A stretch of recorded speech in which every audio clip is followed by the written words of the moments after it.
Cheers! Hi everyone!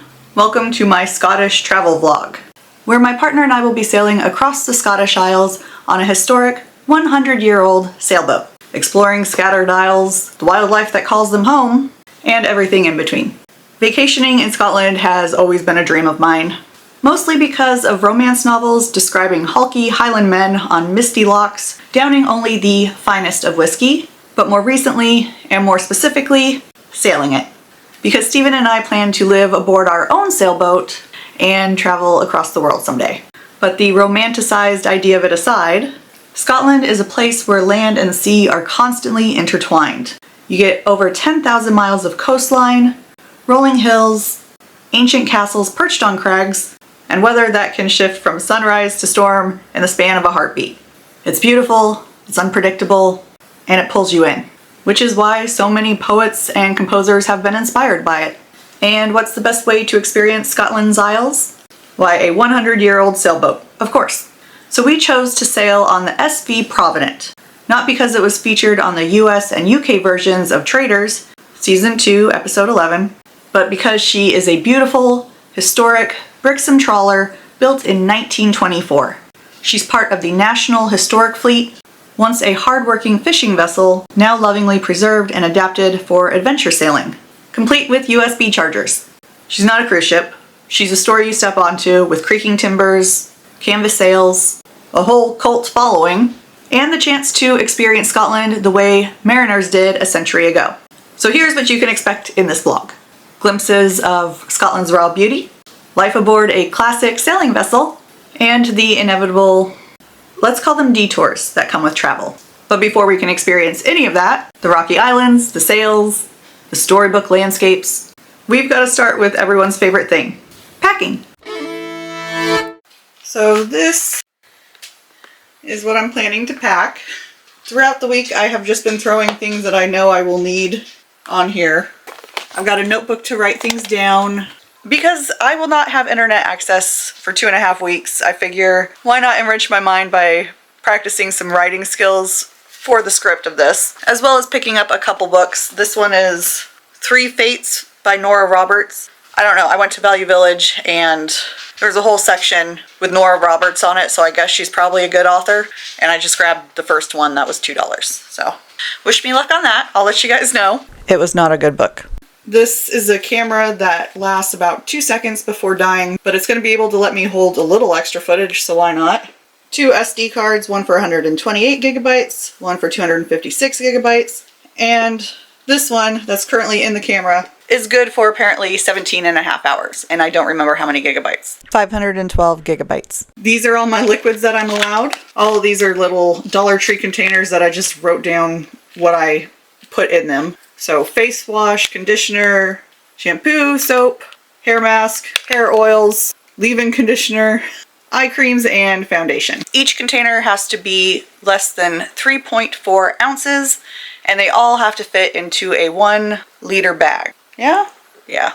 So most of my makeup is going to be this mixture of foundation and sunscreen with a little bit of concealer to go under my eyes. Oh, and then an extra baggie because I definitely will end up breaking this, so maybe I should bring 2. I've got a couple portable chargers, my normal camera bag, as well as this fanny pack that I basically never feel on me but does somehow fit my camera. I don't know how. And so all of this needs to get in there. I've got 2 dresses, a bunch of tank tops that I can wear for nighttime shirts, regular t-shirts, a couple sweatpants, some more warmer weather nighttime stuff, as well as a jumper. That's athletic wear. Most of those are just biker shorts. Actually, I think all 3 are. Compression socks for this bad leg, because we will be hiking. 1 thermal shirt, 1 light long-sleeved sun protectant shirt, some active pants for hiking, and a raincoat. Probably going to need this guy the most. We've got clogs for walking around in the boat and not going barefoot, some flats for the dresses, or more likely I'm going to use those white tennis shoes for the dresses. But they have given me blisters in the past, so who knows. This is going to be over 2 weeks. I am allowed to bring a carry-on and a bag. So Steven bought me High Path, this suitcase, and this suitcase came with a bag. So here's my backpack that I will fit under my plane seat. This is my carry-on. And then back here, I can also use my carry-on as a bag for the times when rolling just isn't an option. There's gonna be a lot of traveling, and comfort is gonna be the main focus. I am there to experience the experiences, capture it, and show you guys it. I'm not gonna look great. I already know this. So with that in mind, thankfully, I won't have to pack too much, hopefully, and everything will fit nice and tidy. And here are the instructions that we're leaving for the people watching the house. It's 5 pages. It goes over feeding time, the walking area, hand signals and commands, some things to know about Duke, some things to know about Poe, and then information detailing each room and where to find stuff. I did try to prepare as best as I could for this trip. I mean, look at this long list I worked on for weeks before we left. But I'll admit my packing skills are a bit chaotic. Not as insane as packing the morning of, though, which Steven did. So you and I have the same suitcase? Yeah, I specifically bought one to test for me, and that's what this is what you get. Oh, you have less stuff than I did. You're missing a towel. Grab a towel. Oh, those are boobs. It is currently 7:45 a.m. We've showered, I've packed. The whole house is clean. I've got a load of dishes going and the bedding and the laundry going. The house sitters are gonna be here anywhere from noon to 2, and our flight takes off at 7 p.m. So I couldn't sleep anymore. I woke up at 5 and I'm really ahead of schedule, which is good, and maybe I'll sleep well on the plane. This is Steven's bag all packed up. Everything's nicely folded and rolled and tucked in. That is not how mine looks currently. There's a lot of bulges. A lot of things were just shoved into spots that, you know, will work. Do you feel sad for me that I don't get internet access for 2 weeks? Mobile hotspot. Oh, you're gonna share your internet with me? No, I'm not. I'm just gonna tease you about it every time. Oh, yeah, mean. Don't think he's not going to. He's definitely gonna do that. Because he's a dick. Share it or tease it. Steven has just informed me that I need to bring my water shoes because apparently we'll be jumping into water. I don't think that's gonna happen, but he says we're gonna be getting off a boat into a dinghy that probably will be in water. So now I have to find my water shoes and figure out where to pack those. I think I'm gonna throw them in Steven's bag because he seems to have room, and that's just girlfriend code that I get to throw at least 2 things into his bag, so. Yeah, look at how much room you have. I could put a whole shit ton, I can have more stuff in my closet that I can grab. No? No. Look at how flat and empty his bag is. These are my bags. Not so flat, not so empty. And with both our bags finally packed, it's time to go over the itinerary. Side note though, neither one of us packed correctly for this trip. So the plan was, fly out from Vancouver with a quick layover in Iceland, then head into Glasgow for a night. The next day, hop on a train to Oban, spend a night there, then board the SV Provident, where the real adventure begins. 9 days of exploring the Hebrides and experiencing life on a sailboat, ending in Mallaig. Then it's off to catch the train to Glasgow, where we'll be spending another night before flying to Reykjavik, a name you can only pronounce if you've heard it enough times. Then grab a rental car, hopefully hit up a hot spring, and then sightsee all the wonderful things Iceland has to offer within a 48-hour period, before taking that god-awful last 8-hour flight almost home to Vancouver, where hopefully the border crossing doesn't take forever. Simple enough, right? It's 3 o'clock. We are now starting our journey, and you have our passports. I do. Remember how we went to Canada and you made me show my license to you before we left? I'm gonna need you to show me that you have the passports. Passports, okay. Mine is completely empty. Let's go get a stamp on this. I should be getting 2 to 3 stamps. We will see. You're not getting a Canadian stamp. I might ask them. Can I ask them to give me a Canadian stamp? How long of a ride is this? It's an hour to lunch. Or dinner or whatever this meal is. We'll be where we're going to eat in Canada in an hour, which will be sushi. So we're starting this trip off, right?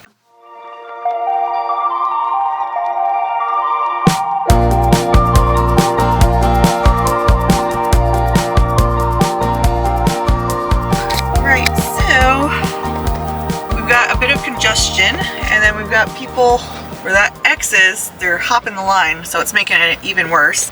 We're gonna play it safe, skip sushi.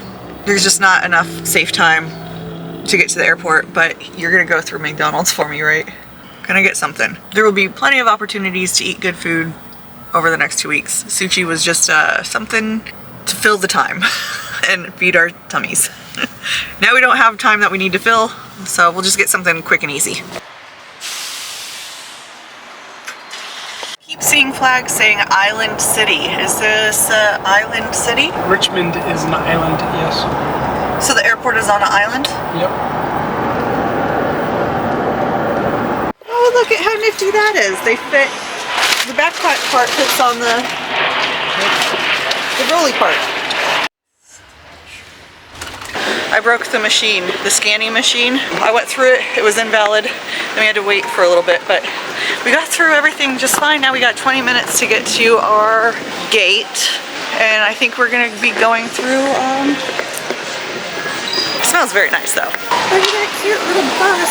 I don't know about you guys, but I really like looking at airports. Like, look at how pretty that is.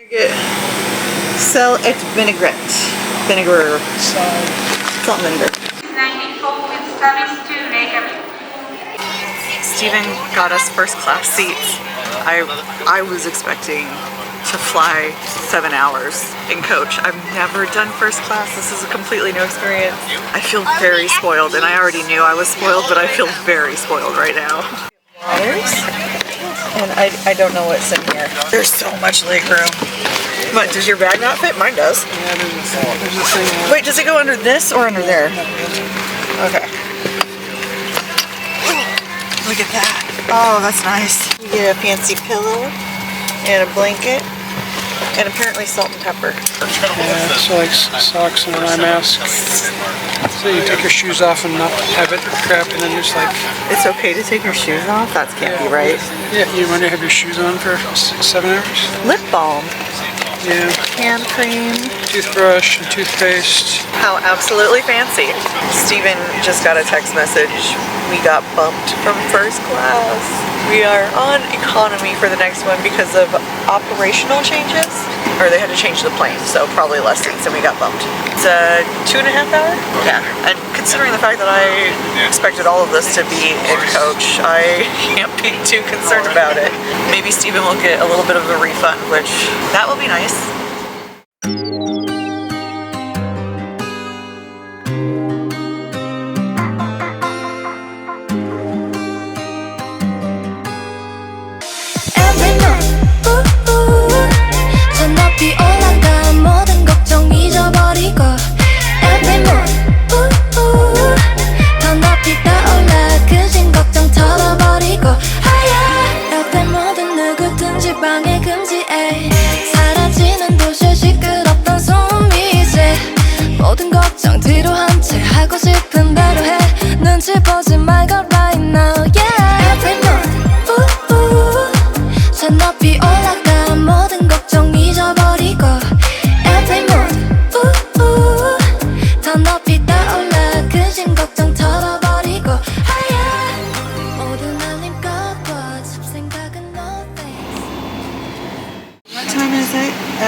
It's early in the morning. It's 3 o'clock. It's 3 o'clock in the morning? Yes. And what time is it actually here? Not 3 o'clock. 9:51 a.m. We are making a run for it. Hopefully to catch our flight that leaves in 5 minutes.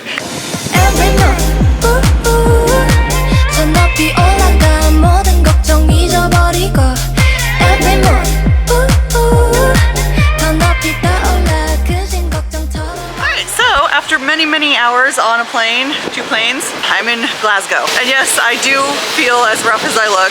We don't have to mention it. It's very windy out here. I did not get a stamp on my passport. You scan the passport through a little Medtronic thing. So maybe the next one. Okay, Steven is getting food because we are very hungry. And then we're heading to the hotel where we will freshen up and then walk around the beautiful city of Glasgow in the wind.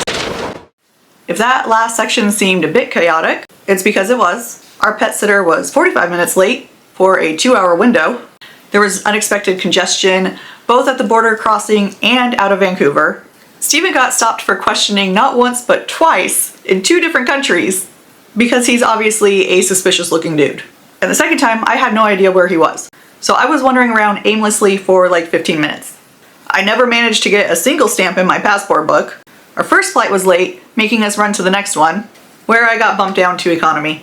Steven didn't. It was only one of our seats that got bumped, and he did offer to let me have the fancy seat, but come on, like, he paid. Obviously he should get it. But despite all the usual travel hiccups, and I do mean all, we got them all, we made it to Scotland. Honestly, I found most of it pretty funny, except look at this little Dixie cup of water they gave me for a 2-hour flight. Not cool. And the pet sitter thing, not the best way to make me feel confident in entrusting you with my home and my pets, but hey, you know, mix-ups happen. It was fine. Some parts of traveling are just going to suck, but I guess it's best to get all of the bad luck out in the beginning so that the rest can be smooth sailing, right? Shúl gan siúchgar. So Steven has gotten us a really fun hotel room. Look at how bright red these walls are. It's got a music theme throughout the entire hotel. I love these windows. Oh my gosh, it's gorgeous. Let's take a look at this view. He got us a hotel downtown. So now I can easily people watch. Oh, look at these floors. Isn't that fun? Oh, and there's a microphone on the mirror. Wait, how do I turn on the light? Where's the light? Oh, okay. Maybe? What am I doing wrong? Did that do anything? Oh, I'm sorry. I know. Hold on. We're in Europe. We're in Europe. Yeah. So European rooms, you got to turn on. The electricity in the room. So now you'll have lights. Okay. That's new and fun. Okay, I need to freshen up and then I need food. How many hours has it been since we ate? A lot. It's been a lot. 7 p.m. last night on the flight, and it's now, I don't even know when. Yeah. Well, I know it's like past 5 a.m. where we usually are. We can't math right now. Apparently, the receptionist said there's a big event thing going on right this weekend. Okay, I know she said something. Yeah, get used to it. I tried very hard to know what she said, and none of it. They speak English here, absolutely. Our accent is just as bad for them. I know it is. I know it is. I do end up getting better at understanding people as time goes on. It just took a couple days, but it is amazing how adaptive the brain can be. And by the end of the trip, I even had a bit of an accent for about a month. What I was mimicking, I couldn't tell you because I was surrounded by all the accents at any given time. So I don't know what I was doing, but there was an accent. So that's what the gulls sound like over here. And we're going to the something pig. The butterfly and the pig.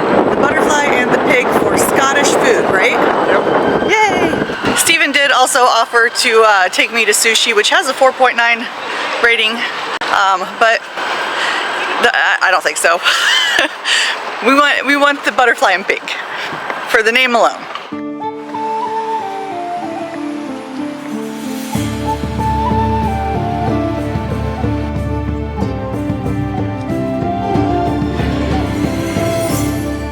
Singled out for their specialness, all hail his royal fishiness. King scallop served with wild mushrooms and spinach.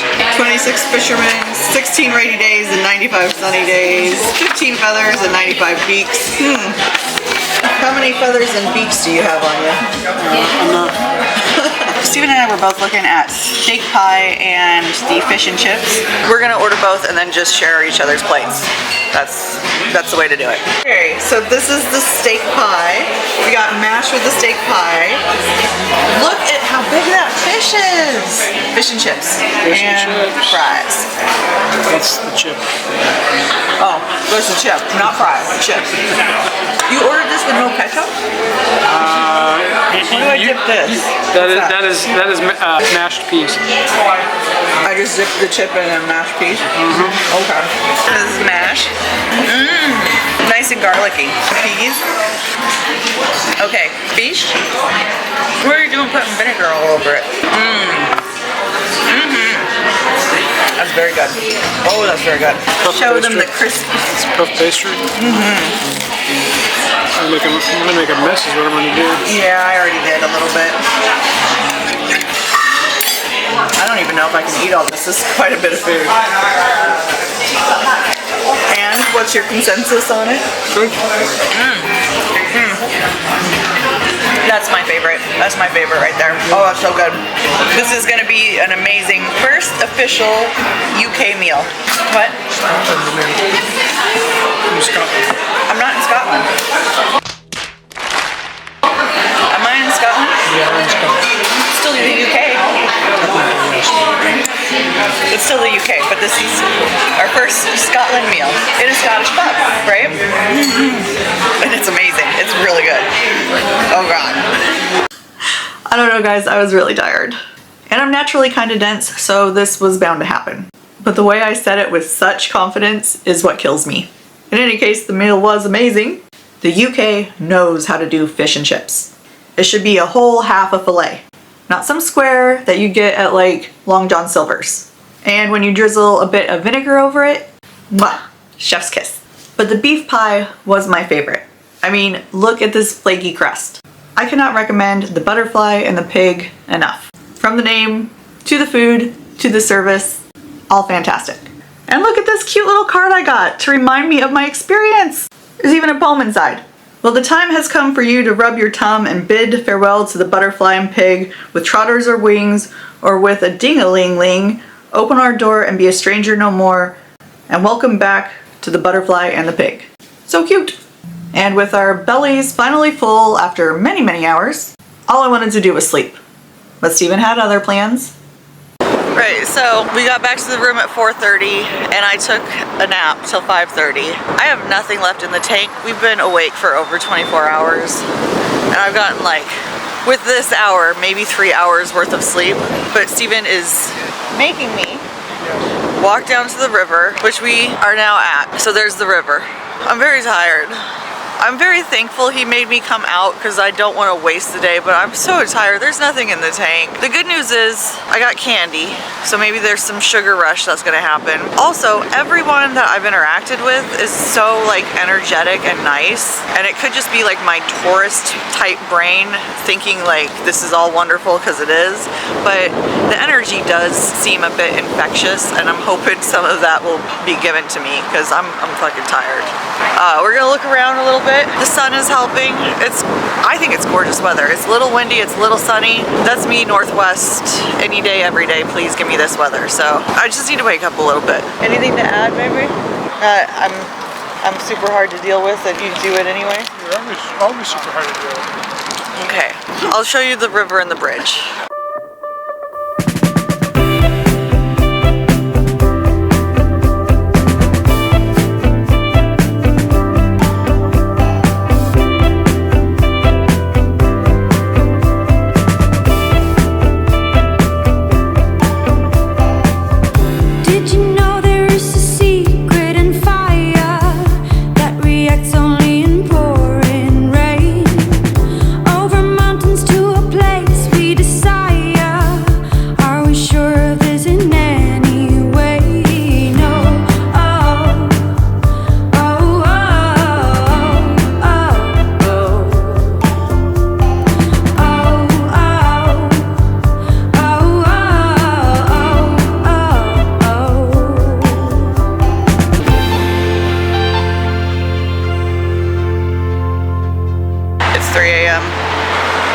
To sleep since 2 a.m. which means I got 5 hours of sleep and now I'm wide awake. My sleeping schedule's a little off. I got like maybe 5 hours of sleep even though I was exhausted, and now I'm like waiting for sunrise. I'm waiting till 6 a.m. I'm so screwed on this. I get jet lag. I don't understand where I am on my sleep schedule at all. 4 hours later.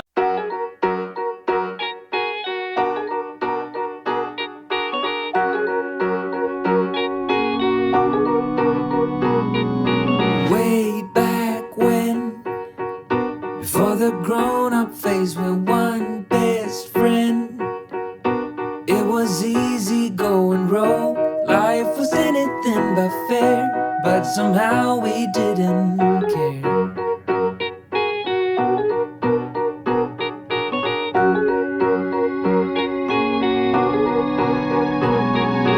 Way back then, we saw all the movies on a big screen. paying the price. We snuck in through the back, hearts racing as the lights went black. Hold up, when did we grow up? When did dreams give way to plans? Wonder slipped through our hands. Just hold up, just hold up. It's been a minute since I've talked to you guys. It was rush this morning. We wanted to get on the train. We had an amazing breakfast compared to what we normally would get in America, where it's like, here's a box of cereal, maybe. We had a full English breakfast plus some. And then we went for a little bit of a walk before hitting the train station, which there were 3 options. We could have hit one at, what was it, 9 o'clock, 10 o'clock, and then 12, and then we would have had to wait till 6. So we got the 10 o'clock one. It's a 3-hour ride, and then we will be in Oban. And right now we're just seeing all the gorgeous sights along the countryside. We are currently 57 minutes away from our next destination. We're gonna hop into the hotel. I think I did all right with my face today, but I'm gonna freshen up a little bit. It's gonna be gorgeous. Oban is a tourist location for a reason.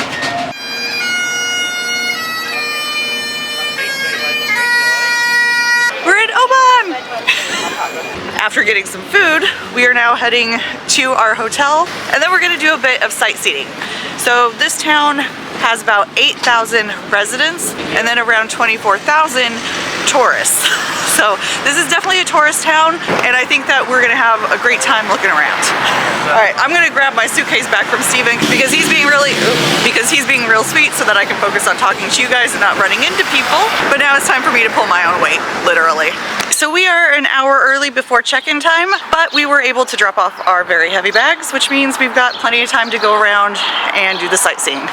You wanna go to the tower? Yeah, and Battery Hill. It's a tourist trap, so there probably is a bathroom up there for you. Yeah, I have to go to the bathroom.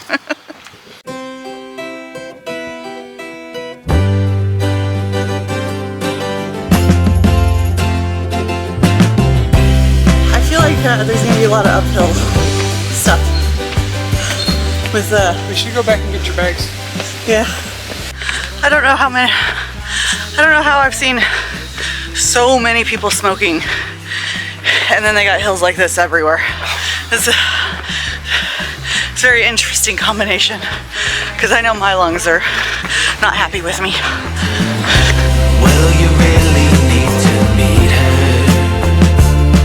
All manner of says it's a pure necessity to worship her. Look at all the flowers on her dress. Will you really need to? Will you really need to see her?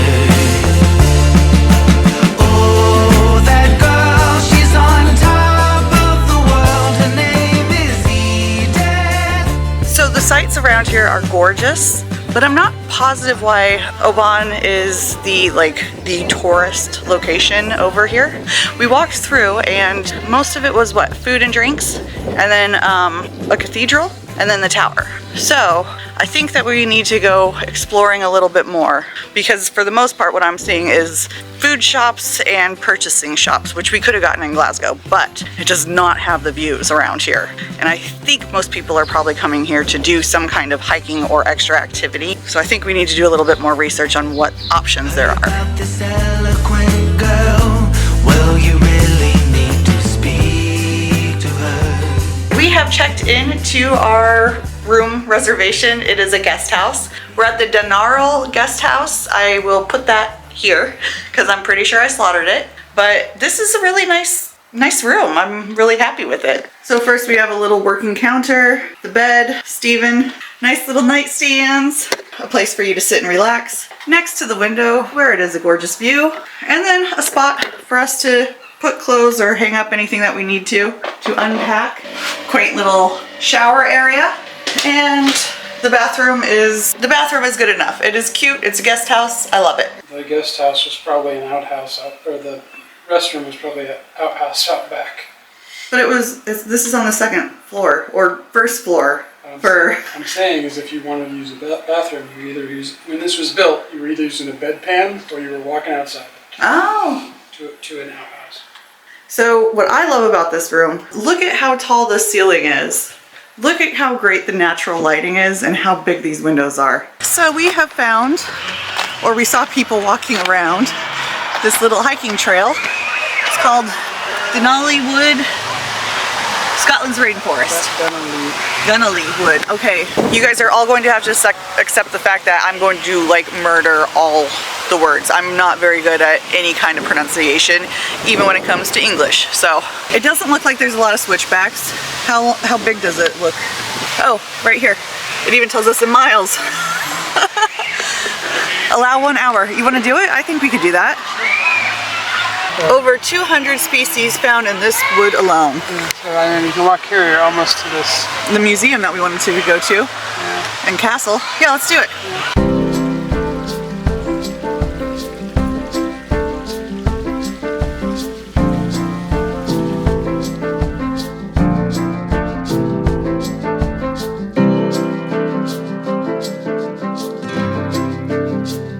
We look to the mountains. We don't care if it's only a dream. Nothing is really what it seems anyway. Okay, good. Now little by little, in the twilight's gentle. So apparently you can go up to the castle, but the access is closed half an hour ago. So it's a time constraint on that.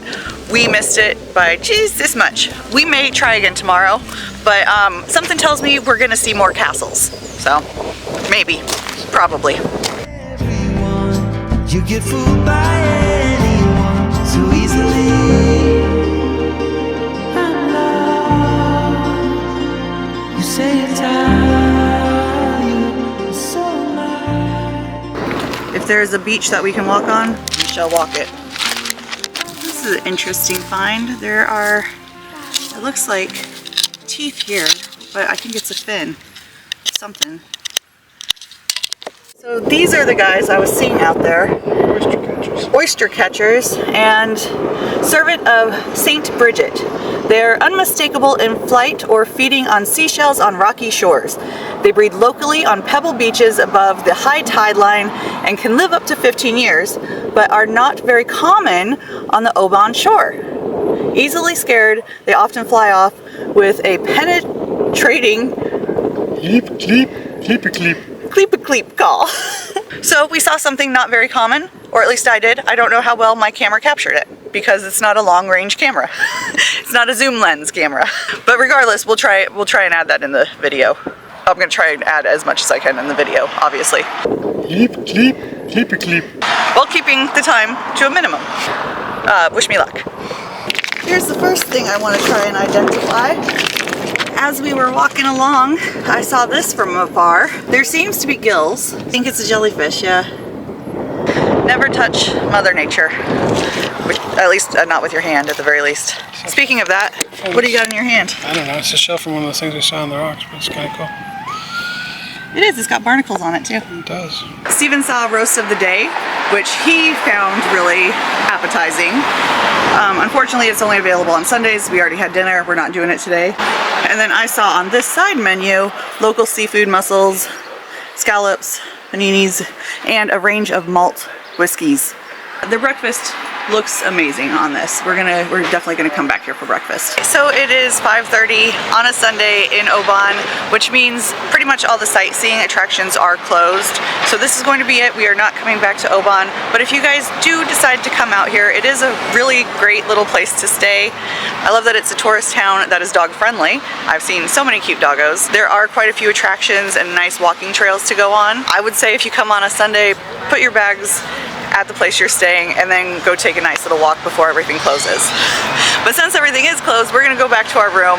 We're gonna grab some snacks. There's a cute little food mart next to where we're staying, and we're gonna decompress after a few days of long travel.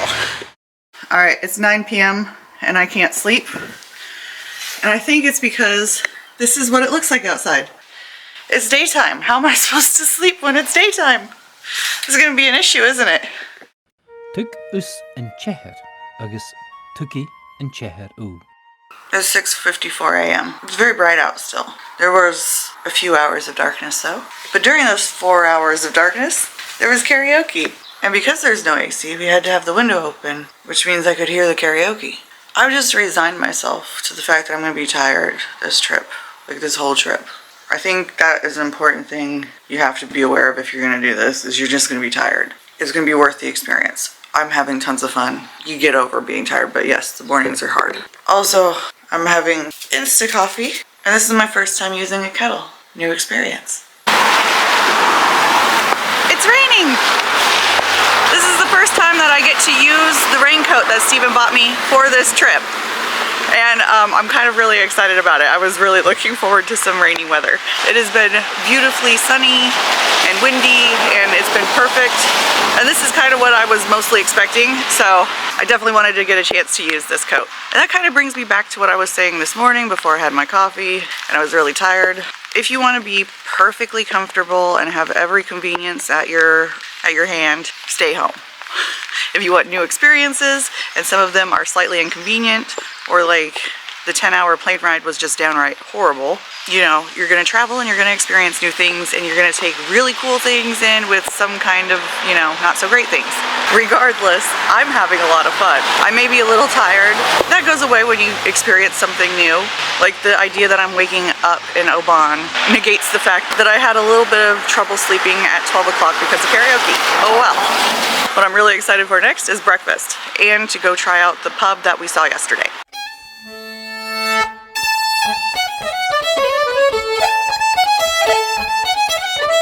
So, do we tip here? Generally no. Tipping isn't a thing over in Scotland or in the UK. Yep. Okay, because that's one of the things that I've been like, wait a second, do we tip? It feels wrong as an American not to leave a tip. The taxi cab gave me back exact change. What does that mean? Do they not normally? And then the other question is, they'll just let you sit there as long as you want, huh?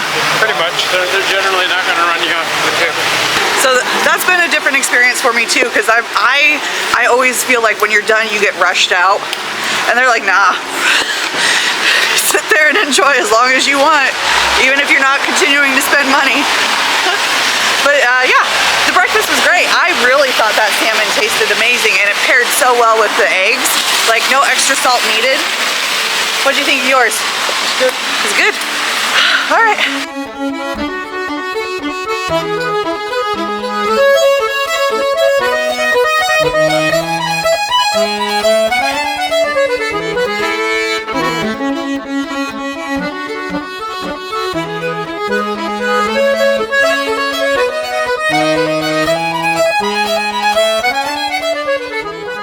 Here it is, the marina that we will be shipping out of and being on a boat for 9 days. But not yet, we're about 4 hours early. So you said there's the marina office is up there? And then there is a bar restaurant here, which is probably not open right now. It was hang out here or hang out in town with all of our bags getting in the way of people. So I think this is a better option, and we definitely won't be late. There are a couple options to hang out probably in a few hours. So the restaurant wasn't serving food, but the marina office did have options like muffins and chips and a few desks to sit at. So we hung out there for a couple of hours out of the rain while playing cards. I cannot emphasize enough how nice it is to have a few decks of cards on hand for long trips with limited internet access. I personally really love Scout and Sushi Go. And once the rain cleared up just a bit and it got closer to our meeting time, we decided to have a seat out at the restaurant seating area, where I enjoyed a very large cup of coffee, and we met our fellow shipmates that we'd be spending the next 9 days with. Right off the bat, they were such warm and welcoming people, and it really seemed like it would be smooth sailing from here on out. There's a place I have found in the shade on the ground, far from all worries and troubling sound. When I go there to be by myself, only me, no one can guess what I came there to see. There's a sun in the sky, there's a cloud drifting by. All kinds of birds make you wish you could fly. And in the distance I see someone waving at me.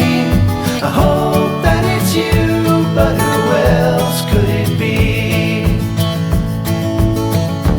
I guess it would be nice to belong in your arms. I hope you feel the same way too. Na na na na na na na na na na na na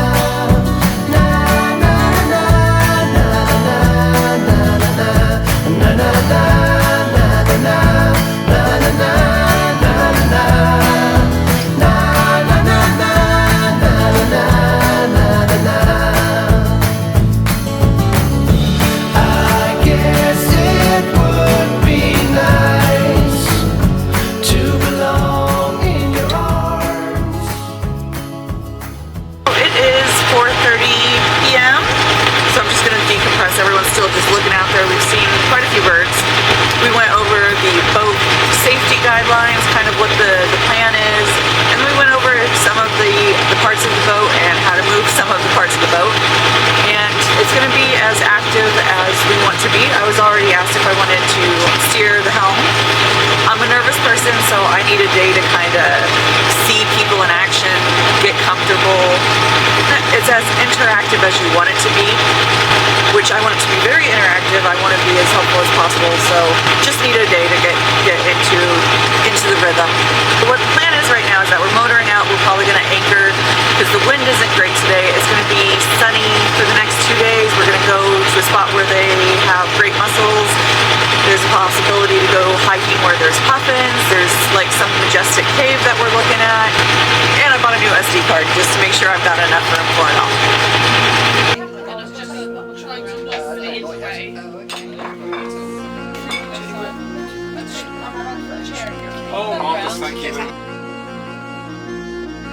Day 1, 9:30. Lights out.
Excellent timing there.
Steven is doing so good at the wheel. I tried, didn't like it. I didn't know what I was doing. It was too much pressure, and you know, I tried it. And since I'm on vacation and I didn't like it, I'm not gonna do it anymore. But Steven's doing really good. So a few things to know about steering the Provident over our PY23 is, first off, there's a wheel, and we use a tiller, and they are inherently different. And also, when you start seeing this go any way direction, there's a very big delay on this wheel that is facing in the opposite direction. So you're not standing and driving, you're looking out and moving it side to side with a little bit of a delayed response. It takes a lot of finesse, and I've never been one for finesse.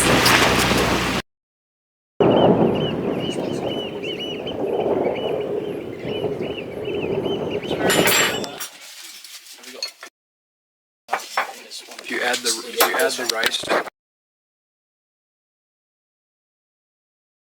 Sorry about the abrupt stop. But at this point, Steven had started feeling sick, and I was more focused on what I could do to make him feel more comfortable than filming. But I do want to go over a few things about the day.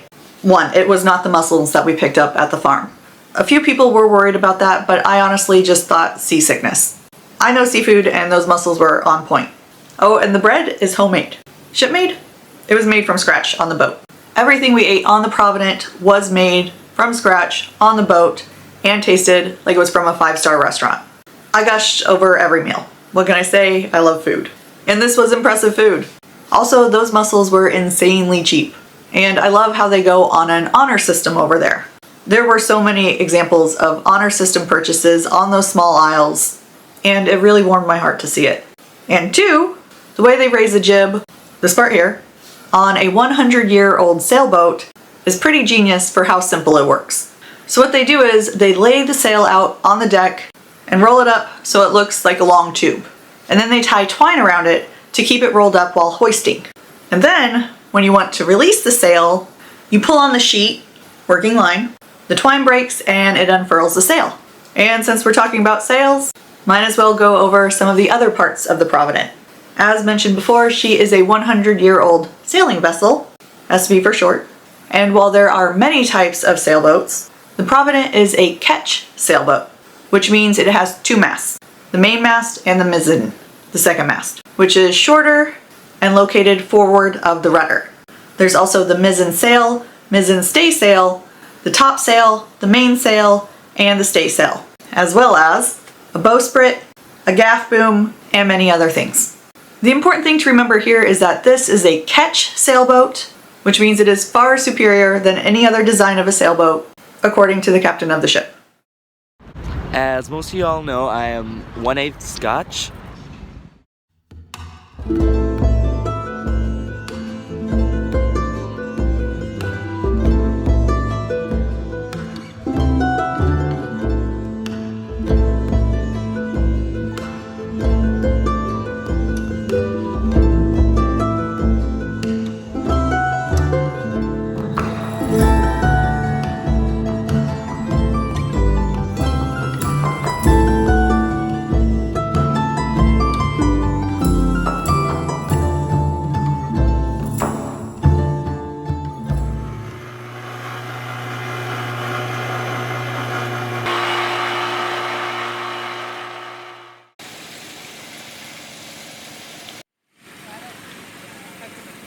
So right back here is the Abbey of Iona, and Columbo brought Christianity to the British Isles in, I'm gonna have to check on this, the 1400s or the 400s.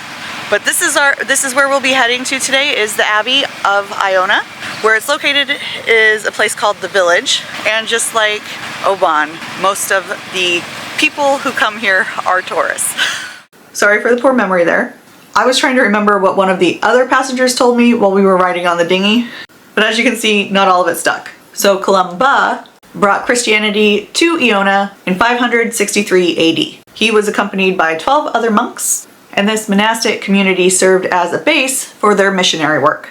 Because of this, Iona became a major center for religious learning and devotion, with the monastery remaining influential for centuries.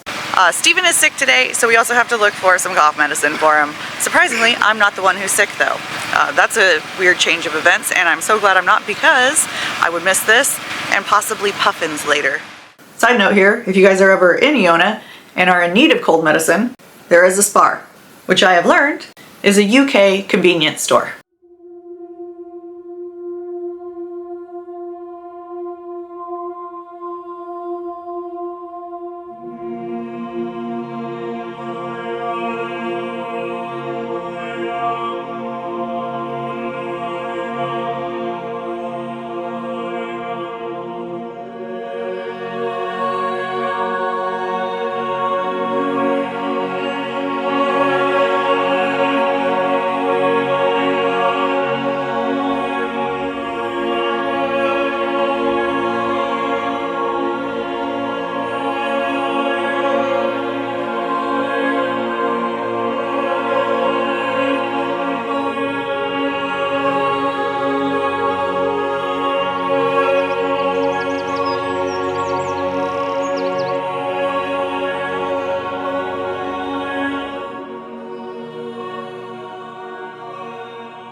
That singing was absolutely beautiful. And even though I'm not religious, it still touched the soul, which I feel really lucky to have gotten to experience that, especially since I opted not to pay the £11 to enter the Abbey part. What I just showed is the Nunnery, which is free to explore and absolutely beautiful. And since I'm the most fond of free things, a few of us decided to do a bit more exploring around the Isle, which cost us nothing.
Oh, what the heck?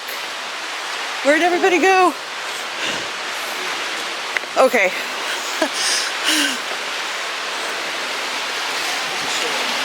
Well, this is insane.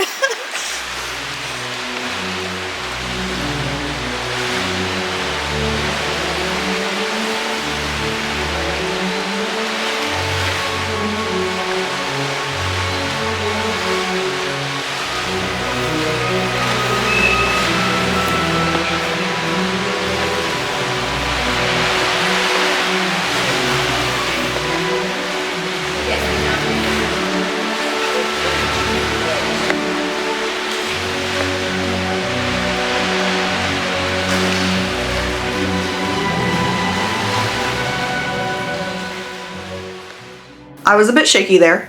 To get to Fingals Cave is an intense experience. We had to climb onto sharp, wet rocks from the dinghy, then climb up a makeshift staircase, then walk basically on volcanic rock hexagons. And once you get to the cave, it's massive and you do not want to fall from where you're standing. The rope is on the wrong side, by the way. It's so worth it though. And Felix Mendelssohn, I don't think I said that right. The German composer would agree. After visiting the cave in 1829, he composed his Hebrides Overture, a standalone orchestral piece meant to evoke the atmosphere of the sea and the rugged Scottish coastline. He was so struck by Fingals Cave that he actually sketched the opening theme on a postcard to his sister with the note, "To make you understand how extraordinarily the Hebrides affected me." And what I find particularly funny is that this might be the most famous piece of music inspired by Scotland's landscapes, and it was composed by a German. Which just goes to show Scotland can be appreciated by anyone. You know what else can be appreciated by anyone? Puffins. Cave is beautiful, yeah. I was promised puffins, I wanted puffins. And as it just so happens, Staffa has puffins.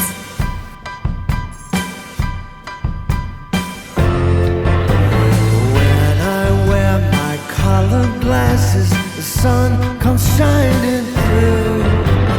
Wearing my rose-colored glasses, the world looks shiny and new. The skies are ever so blue. I'm happy through and through. Wearing my rose-colored glasses, I tell you what I see. You are still here with me. I'm feeling lonely, I'm putting my glasses on. Whenever I'm sad, I'll wear them the whole night long. I'm chasing the clouds away, I just can't stand the rain. I was lost for a while, but I found me a better way. I'm losing my mind, ignoring all the pain. When putting my glasses on, sunny days just go on and on and on. I wear my colored glasses, the sun comes shining through. Wearing my rose-colored glasses, the world looks shiny and new. The skies are ever so blue. I'm happy through and through. I'm wearing my rose-colored glasses. I tell you what I see. You are still here with me. Everything looks better when I'm looking through this colored lens. 'Cause life's too hard and the world don't make no sense. Putting my glasses on, all of my troubles are gone.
I could easily do a 5-hour video on puffins. But this one is long enough, right?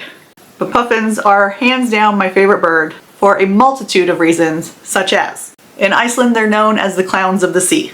They often mate for life and dig burrows where they will usually only lay 1 egg per season. And puffins flap their wings up to 400 times a minute and can reach 55 miles per hour, which can be quite startling when you're out there filming and they're just buzzing right past your head. And it is impressive how close they will get to you. They have no fear of humans whatsoever, which is equally as impressive when you know that humans are out here tossing them off a cliff each puffling season. To be fair, it is a good thing. In Iceland, when baby pufflings leave their burrows, they sometimes get disoriented by town lights and crash land in the wrong places. Families rescue them, keep them safe overnight, and then take them to the cliffs where they throw them over it.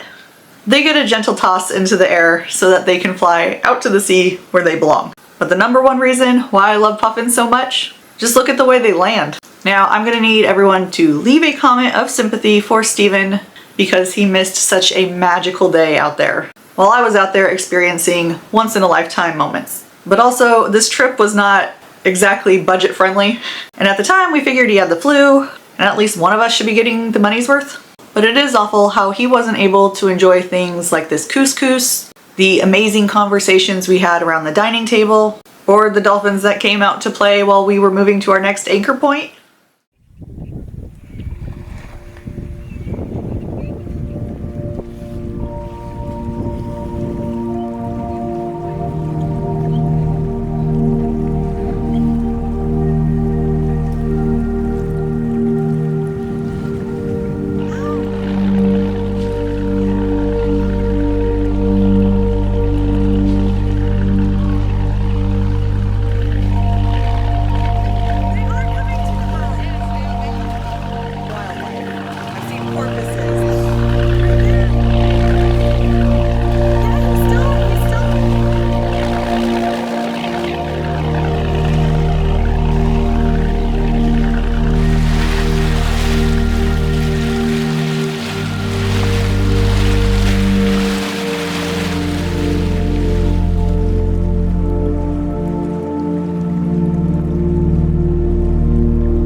Steven got me sick.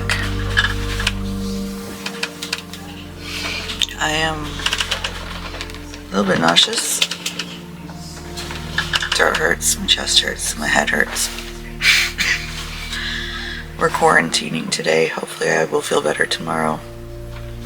Steven does not feel better the next day, so every time I stand up I feel sick. And it's very wavy today. We're going 20-degree hill to 20-degree hill, so and they're serving tea and coffee. How very UK. Apparently, every time you set sail, put the sails up, serve tea. Back to bed. I think, considering that Steven and I were both sharing a cabin, it came as a surprise to no one that I was starting to feel a bit under the weather. At this point, there were a few concerns that it might be COVID, so Steven and I did make sure to cover our faces whenever we left the quarantine area, aka our cabin. Technically, Steven had already been doing that for a few days, but now it was my turn to join in the fun. But honestly, by the end of the day, I was feeling pretty alright. I still don't know if it was just seasickness, because the waters were rough and I wasn't the only one feeling ill, or if I had just got the flu. Either way, a combination of rest, stomach-friendly food, and the world's worst cough drops. Steven liked them. To me, they tasted like Vaseline. had me back to feeling right as rain. And as the saying goes, after every rainfall, there is a rainbow. Or something like that. Steven was still sick though.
oyster catchers.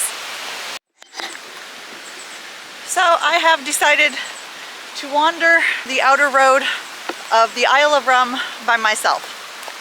If you guys have been watching for a while, you'll know it's not completely out of left pocket for me to get completely lost for no reason at all. I'm hoping that, considering that there's signs and one road, the chances of me getting lost are completely, negated. What I'm really loving about Rum is that you'll walk a few feet and then there will be a stream, and it's just gorgeous. It's covered with all this greenery, and usually there will be some wildlife hanging around there. So if you wait long enough, you'll get to see a really cool bird. All right, we've got our next sign here. Castle is this way, and it's spelled Kinloch. So I know that's Loch. Kinloch Castle. I'm feeling really proud of myself going on this walk by myself. I know it's really easy, but I find that I have become, that's really deep water shoes, just in case you guys are gonna walk here, water shoes. Ooh, now I got a rock in it. But I am feeling really proud of myself, because usually I don't really take trips places on my own. There usually has to be someone to keep me company. I can rely on them guiding, and let's just say I'm not a very independent woman. I've lost that independence somewhere in my 30s to 40s. And experiencing it again, even though Steven is sick and I wish he wasn't, but experiencing it again in Scotland on a small island, really couldn't ask for more, could I?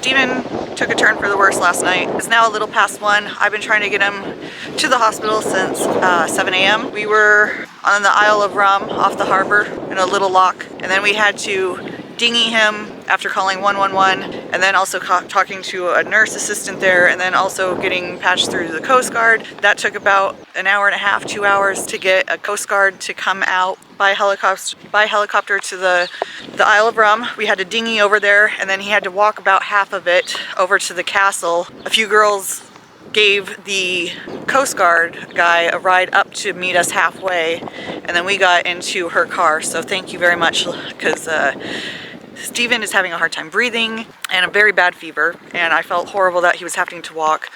He got into the helicopter. We got into the helicopter.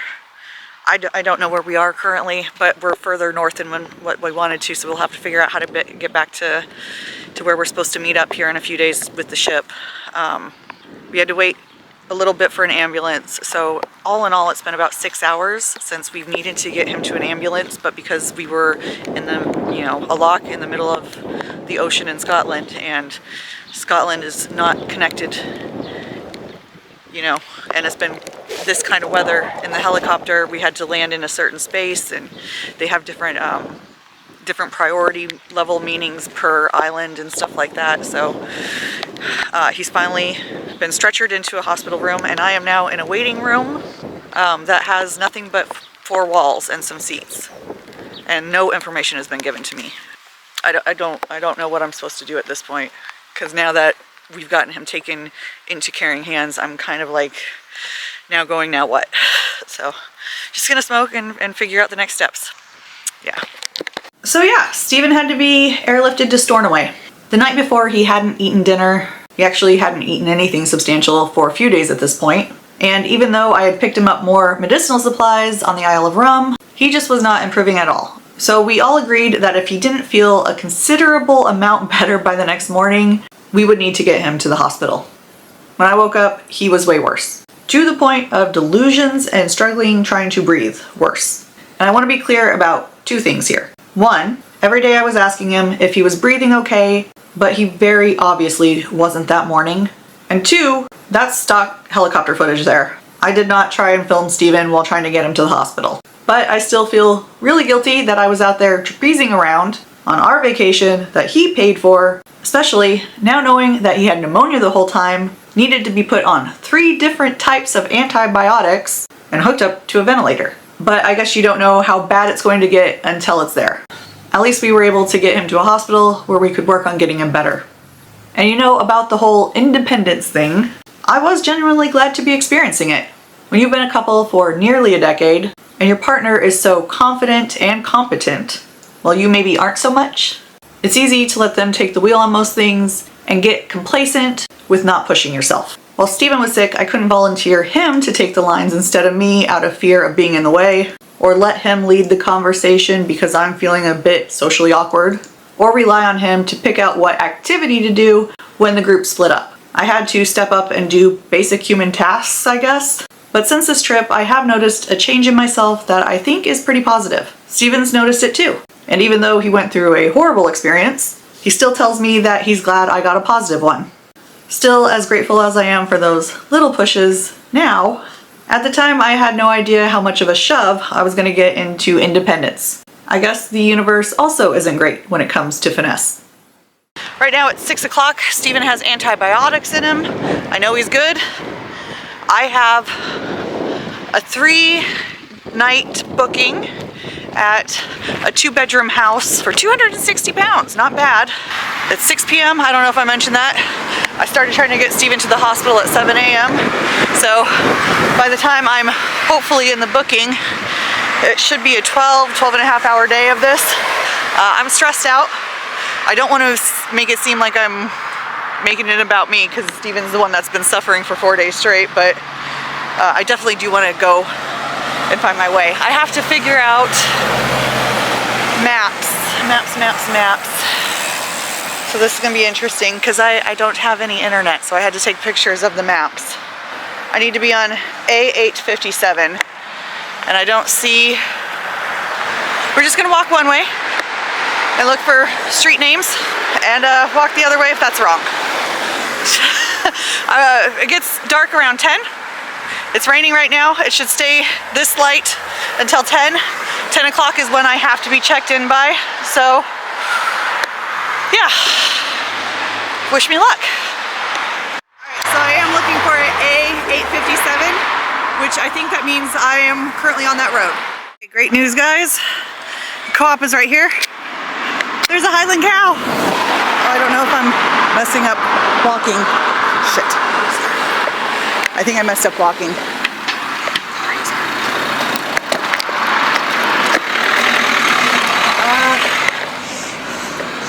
So I think I was supposed to cross back there. Right back there.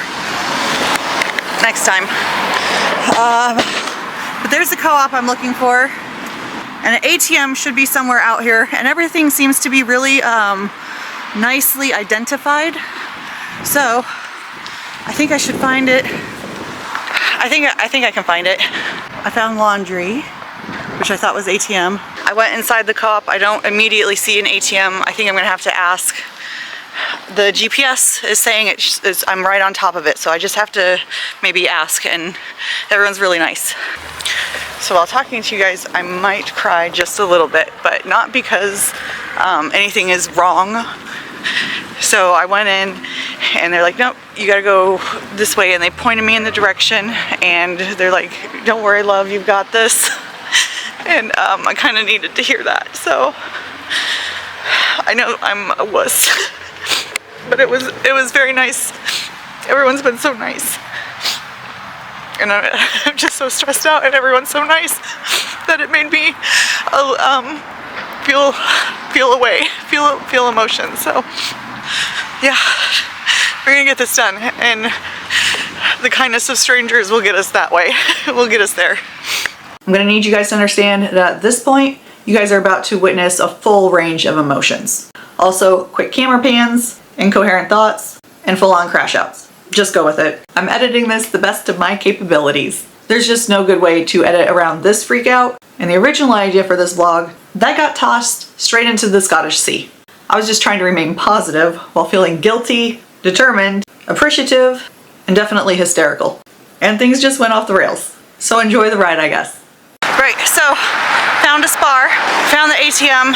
It says temporarily out of service. I have 40 pounds on me. I need to think about making breakfast, lunch, and dinner for probably 3 days. They said that it was just filled, but it's been ransacked already, so I don't know if that means that someone has already withdrew all the money there is in there, and it won't get reserviced until Monday. Today's Saturday. We're gonna go back to the co-op. I think my pounds will go further than at the spar. Also, still hoping I can find that ATM and just double check. I don't know where that ATM is supposed to be, but it'd be really nice if I could just see it and confirm for myself that there's no money in it. We had pounds ready. We spent. There's a heron. Oh, you see it. But we spent $50. 50 pounds on medicine trying to get Steven well, and now we're gonna spend about 3,000. At least the healthcare out here, the NHS is a public service, so they're not gonna charge more than what it costs to get him better. There's not all the weird fees in America. All right, I think I found the ATM. I was a girl with dreams so wide, eyes full of wonder, heart open, untied, the world seems soft. Okay, I've secured bread, ramen, eggs. That's good enough for now. I have 5 pounds and some pea left over. I don't know, pence, yeah. And then I left 15 pounds and more pence with Steven just in case he wanted something. So the 2 ATMs near here are out until Monday. I do believe I can use his credit card. It looked like I can use it at the co-op, so that might be what I do. I don't foresee me needing it for anything else. I was really worried that I was gonna go over because some of the prices on that stuff was insanely good. Like insanely good. I'm not even gonna lie, I even bought alcohol. Even though I'm strapped for cash, I'm insanely stressed. And I think a little nightcap is gonna help me out a little bit here. I had to buy toothpaste, I had to buy a toothbrush, moisturizer, and I bought facial soap, and I'm gonna use that as body wash. It's soap, you know. It's gonna get me clean, which is the most important part. The reason why I had to buy those things, even though I packed those things, is because I didn't know if I was gonna be able to go. It was uncertain if I was going to be able to go on the helicopter with Steven and then also in the ambulance ride. At some point, I may have been stranded and had to find my way from the airport that we landed with the helicopter to the hospital, but they let me in on all the things. But what I packed was, you know, passport, clothes, and all of Steven's stuff in one bag, because I thought we were just like, oh, okay, you know, worst comes to worst, Steven's got all of his stuff and I've got a few clothes. Because we didn't know what was going to happen, I split up the bags. Everyone's been really nice. Everyone's been really nice. I've just been really stressed. I went up to the counter at the co-op and said, I have 40 pounds. I don't know if I did this right. And we ended with 5 pounds, and she said, you know, you're stressing out. You're doing really good. We all have to learn experiences. And the guy behind me laughed and said, yeah, if you had been short, I just was gonna cover you anyway. And that has been my overall experience with Scotland, is the people are so nice. You can't control if someone's gonna get sick. You can't control a bacterial infection like pneumonia and when you're gonna need all this extra stuff. We can't control that. You know, Steven had to spend 4 days on a boat, get sick and be sick. We were wondering if it was gonna pass.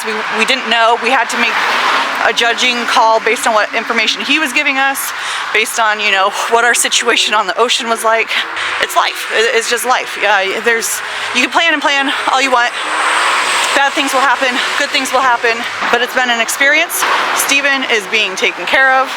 I got to see things I've never been able to see before. I'm experiencing things I've never experienced. Steven, I don't know if he's gonna say this was good.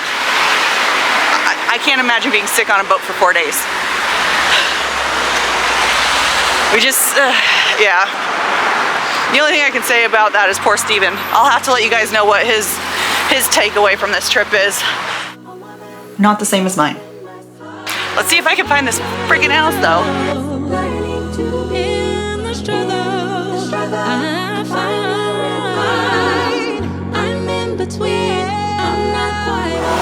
Okay, I'm really stressed out.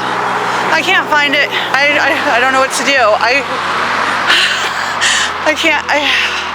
don't know what to do. I don't have internet. I don't have text messaging. I don't know. For context here, I was looking for a specific house number, but the houses do not go in either numerical or alphabetical order. I was reading the house numbers like you do, expecting them to go like 1A, 1B, 1C, 2B, 2C, etc. This is not what happened. It went 500B, Barbara's blue house, to 7C with the red chimney, and over the hills and through the woods to Ashland's house we go. There's just no house numbering system over there. The good news is, as I may have mentioned before, the people are really nice and willing to help. Once again, kindness of strangers. Someone came out of the town hall that's nearby here, and I asked them if they knew where it was, and they called the person, knew the person, pointed me in the right direction. I may have gone too far because they said not to go past the chimney, and it has burgundy fencing, but I just want to make sure because I didn't see any numbering on it. But again, kindness of strangers got me there. We got it. We found it. Okay. Kindness of strangers. Even called the person for me. We are in, and this is the kitchen. Absolutely beautiful. I love this. Huge kitchen. Coffee maker. Oh, did I buy coffee? I think coffee. Dishwasher. Stove. I don't know about a fridge. Oh, this is the fridge. If I want to make anything worth making, I'm gonna have to get some milk. So yeah, we're gonna steal money from Steven tomorrow. I don't look great, I don't feel great, but I'm in a place that is extravagant for a very low price. Here's room 1. Huge bathroom. Laundry room. Living room. Where I will be tonight to relax. twin bedrooms. Towels and bedding. Let's take a moment here. Everything has gone completely off the rails as far as how this vacation was supposed to go. I'm way more stressed than I ever thought I would be.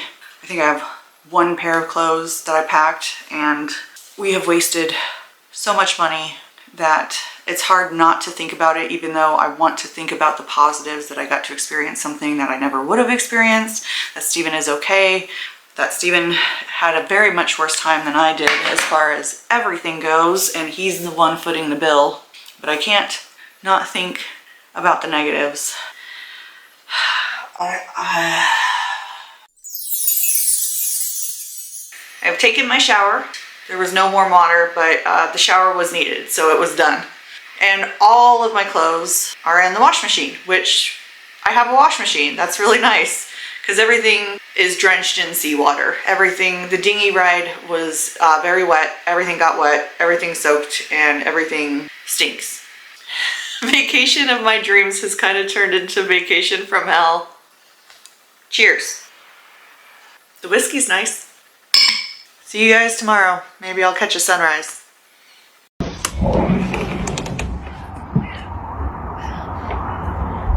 Steven! I thought you were dead! F***ing It's 8:30 a.m. I just talked to Steven. He had a rough night. He's not doing great. So we're gonna head down there. I gotta make some breakfast and then we'll go.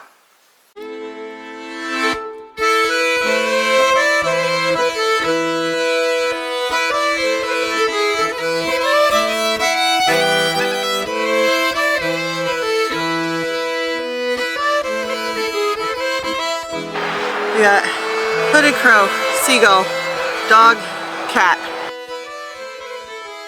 Just got done getting a bit more information from the doctors and Steven and all that about where we're at here. So at this point we have canceled our hotel rooms in Glasgow and Iceland, and we're working on plane tickets Tuesday because our flight is Wednesday.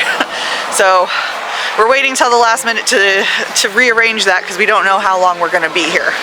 The other thing is all of our bags on the ship and everything is gonna be left at the marina at the destination that we were supposed to arrive at on the ship. Because our car is parked at a parking lot, we have to make sure if anything moves that we extend that for a day. We gotta talk to the people who are watching the house and the pets. There's a lot of moving parts we gotta arrange here. Good news is I will get to explore a lot of this city. It seems that there's some cool stuff. I'm gonna say it once again for the people in the back. The important part is that Steven is okay. We're gonna keep looking on the bright side of things here because the life, you don't get to experience all the hard things, you don't get to experience all the good things if you're not alive.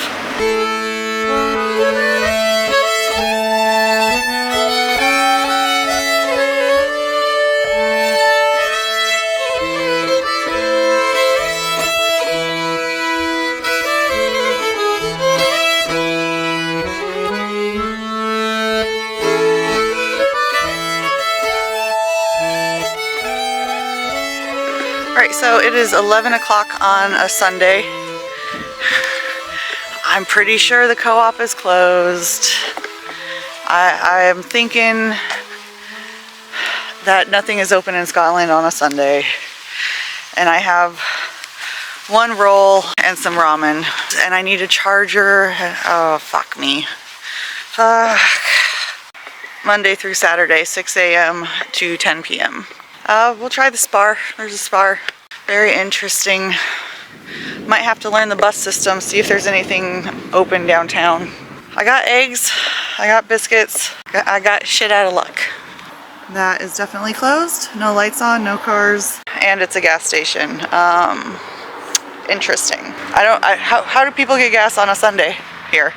I guess just make sure you have a full tank on Saturday. No bus on Sunday either. Back at the hospital. I'm not gonna make today a total bust. Instead, I'm going to grab Steven's rucksack backpack and wash all the clothes because they all stink. Even though none of them were technically worn or got dirty, but they were in a bag that got wet and everything stinks. So we'll make the most of it. I'll wash his clothes. He'll have clean clothes when he gets out. I wish vending machines were a thing, because then I could at least, you know, live off of vending machine food for a day. But I have yet to see water fountains or vending machines anywhere.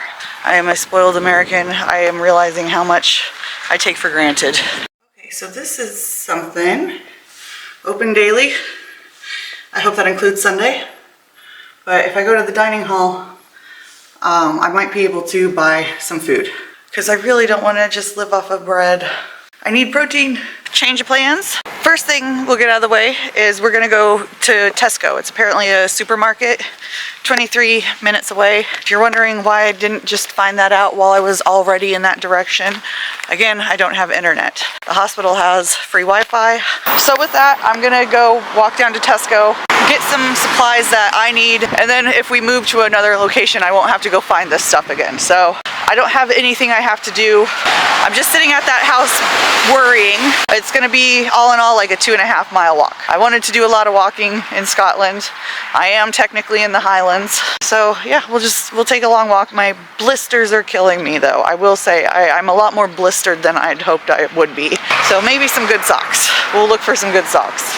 These are all the socks I managed to grab in a frantic hurry. Not a single one matches.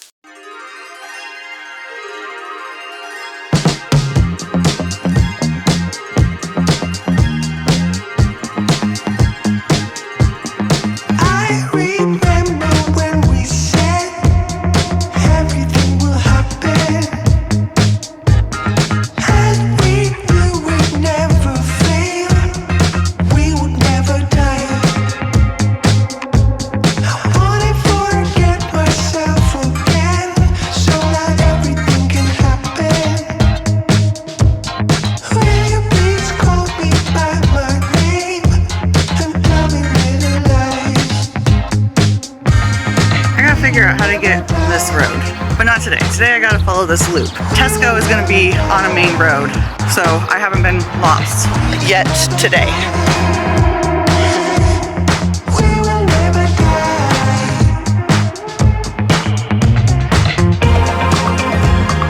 I'm gonna push this, and when it's time, it's gonna aggressively beep at me, and I know this, and it will still scare me because it is that aggressive.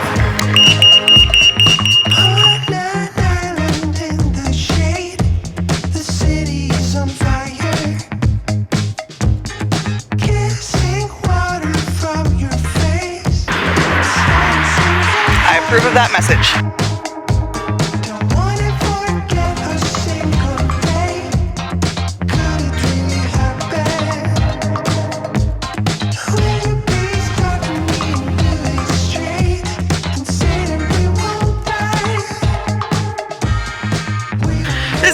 Is filled to the brim. I just ate some prosciutto because I'm very hungry and I finally got some food in me. Just shoved that meat right down my gullet. And then these, banana and shrimp for dessert. Oh no, I dropped it. I'm not eating that. Okay, so shrimp. It doesn't taste like shrimp. It was good. It's got a chalky flavor to it. I'd say I enjoy it better than the UK enjoys Hershey's chocolate. Very long walk back, about a 43-minute walk if you're walking fast, and I am not because I forgot band-aids. How did I forget band-aids? Damn it, I'm an idiot. Okay, so I forgot band-aids. We're gonna have a very fun walk back with, I'm gonna say, a 20-pound bag on my back. It's 2 miles. Lots of twisting and turning, so we're done recording for now.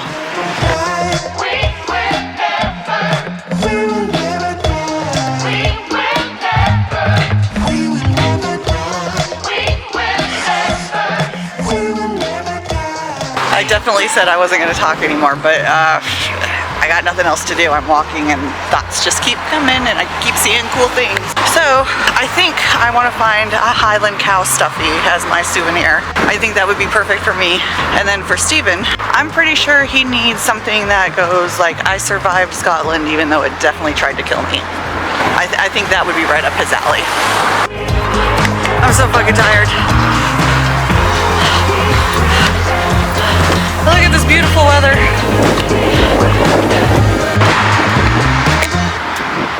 Hi, bird. Very pretty bird. Okay, so for 42 pounds, this is my haul. Hairbrush, plug, USB, some ham, mashed potato, little smoked salmon bites. Ooh, these strawberries, I'm about to eat all of these. Some prawn Marie Rose flavored crisps. More of these guys, because I'm betting I'm gonna be eating egg sandwiches for a few days. Which is why we got, I don't think it's butter, I think it's margarine, but it was the cheapest and it'll work. Little thing of cream, coffee, candy. Oh, and a ham and pineapple pizza. And some Old Jock Scotch Ale. I'll be having one of those right now. And if you want to say, hey girl, you're drinking a little bit much, to that I say, shut up, I'm stressed. And I'm on holiday. The other thing is that even though we had multiple chances to drink on the boat, I had 2 beers while I was on the boat. And they were definitely constantly asking if we wanted alcohol. So I'm just gonna have that and maybe a shot of whiskey. 1 beer and a shot of whiskey. Today has been fun. I have a blister this big on the bottom of my foot. So I'm just gonna relax and pig out, eat my feelings, have a couple drinks. And I think that's gonna be it for today. So let's go on to tomorrow. Well, shit. What is the point of this plug? This is the big end. Why do I want the small end that plugs into everything going into this stupid plug? This makes no sense. I am unreasonably mad that I just wasted $8 on this fucking plug.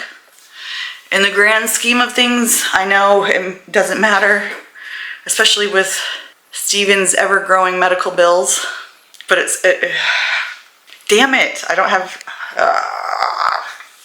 just damn it, of course.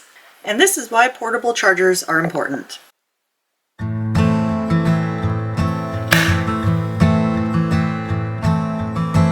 Every day is a struggle, every day is a trial, every day is a failure.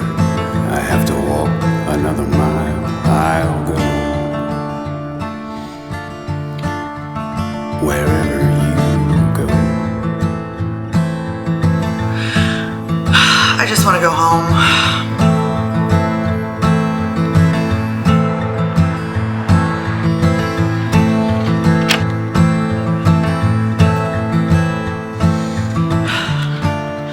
Okay, just got done visiting Steven. He is doing much better now. That being said, new plan, whole new plan. I have to get back. I cannot stay with Steven. Now that we know he's on the mend, and we also know that we don't know how long he's going to be, I have to get home because the house sitters have other things, they have other engagements, they can't stay longer.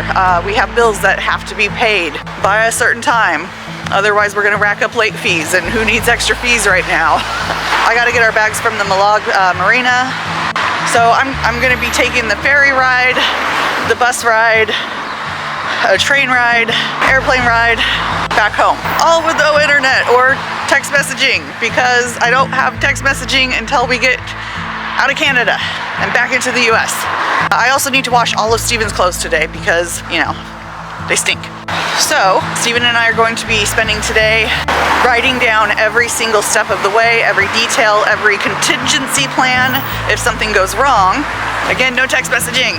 If I can find internet, I can use the WhatsApp though to contact him. So, if you guys are ever stranded in the UK and your roaming does not do text messaging, WhatsApp. Okay. I hate this. I'm stressed the fuck out. I'm so stressed the fuck out. So right now, I need to get a proper plug because my phone won't do me that much good, but you know, in a worst case scenario, it might do me some good. I need to pull out some money, some walking around money for emergencies, and I need a pen and paper. I did pack a notepad and a pen, but it's in the suitcase on a boat in the middle of the ocean. Not with me. I did say I really wanted to go home, so, you know, there's that. I wasn't expecting it this way, but it makes the most sense. We know Steven's in good hands and he's gonna get the care he needs, and we know he's gonna be able to get himself back home once everything is said and done. Oh, I'm just so stressed. You know what, I'm gonna come out of this a stronger me, but yeah, really kind of puts into perspective how screwed I would be if Steven was unconscious for days on end. We would be thoroughly screwed. I think we're gonna have to have a talk about that when we get home. But I'm not home, so today's focus is getting me there and getting Steven recovered to meet me when he is. All right, at this point, let's work on getting her done. So they have not refilled the ATMs yet, but I do know where one is. I used it yesterday, and I also saw a big bank with an ATM outside of it. I think that's gonna be my best bet. So just a little bit more walking to do. Luckily, this isn't a huge town. I'm just a little sore, but obviously we're gonna make this work. Money has been secured. Now I just have to find all the other stuff. Somewhat of a jacket secured. It'll keep me warm. It's got a hood, extra layer, and then I've got a raincoat that can go over this. 15 pounds. And I got a notebook. Just gotta find this charger, some kind of plug charger, and then we're good, and then I'll head back to the hospital and we'll make a game plan that hopefully has 0 holes in it. And if there is a hole, we fill it with about 5 extra plants. Plug secured, possibly. I'm having a bit of a big question mark right now because yesterday's didn't work and the packaging on the one I got today doesn't say, so like no indication on what it is. It's just a picture. I opened it up, I think it is the right one, but at this point I'm just, you know, trying to waste money, so why not? It is 1:30 p.m. I've made it back to my little homestay situation. This will be the last night I'm staying here, and tomorrow I'm making my way back. Let's go over the plan real quick, because while I have been doing a lot of real-time narrating the last few days, not a whole bunch of it made sense. To be fair, I was really frantic. The kind of frantic that you can't even find the ATM. It's very clearly marked and located exactly where every other ATM is usually located, but I digress. Clearly that level of competence bodes well for someone trying to make it across the globe using 3 different modes of transportation. In any case, the plan itself was pretty straightforward, as long as I didn't miss any connections, which given my track record for getting lost, felt optimistic. Step 1. Take the W10 bus to the Uog Skye Ferry Terminal. Ferry on over to the Isle of Skye, then take 2 different buses to get to the next ferry terminal that would land me on a port in the west coast of Scotland. Thankfully, back on the mainland, though still in the Highlands. And since all that would take about 9 hours, that would be day 1 of getting my ass back home. The next day, just a 5.5-hour train ride to Glasgow. Very simple, love that for me. And the last day of plan Get Michelle Home, please dear God, oh God, get me home, is to catch a bus to the airport where it's 2 hours to Reykjavik and 8 to Seattle. And then, because we had it way too easy the previous day, I'll need to take a 3-hour bus ride to the only station running at 11 p.m. in Ferndale, where I will take a jaunty 1.5-mile walk in the pitch black night while carrying a very heavy backpack and a rolling suitcase to my humble abode where the weight of the world will hopefully be lifted off my shoulders. Told you, straightforward plan, right?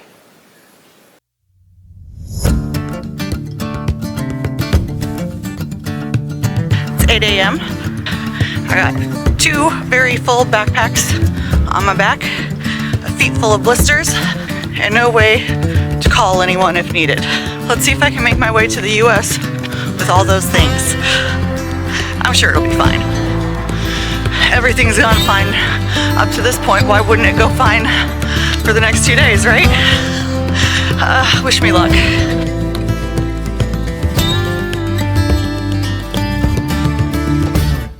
Found my bus stop, 10 minutes to spare, cops right across the street, grab some drink, food, chips. I need to find something to occupy my time because I don't have anything to read that was left on the boat. And did I mention I don't have any internet, so I also can't read anything on my phone. So, good news, I'm where I need to be. Oh, there's the bus. That was not it. There was a little bit of a panic seeing the bus just drive by me. I am standing right in front of the bus stop here, so they're on Cromwell Street. So hopefully this works. I'm so nervous. Okay, so we made it on the right bus, and it was $4.80 in pounds. Look at how nice these seats are. Oh, and you can pay with your card. You can put your card on there, so you don't have to fiddle with pounds. But you need to tell them where you're going before you try and put your card down. I did make that mistake.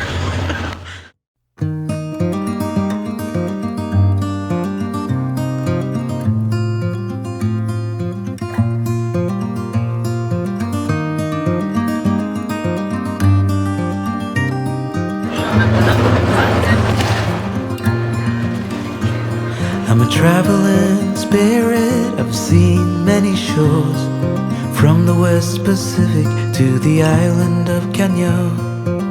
They treat me like a son anywhere I go, and even though no one can tell, I still feel that I'm alone. I'm alone, I'm alone, I'm alone. Leave me stranded, I know how to handle it all on my own.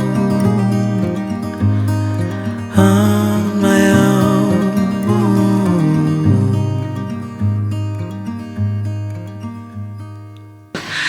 That was fucking terrifying.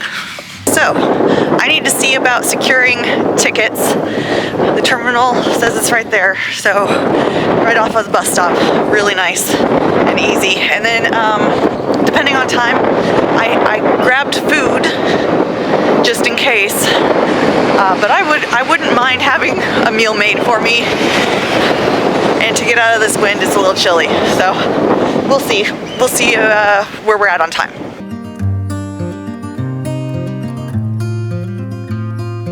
I still feel that I'm alone. I'm alone. I'm alone. I'm alone.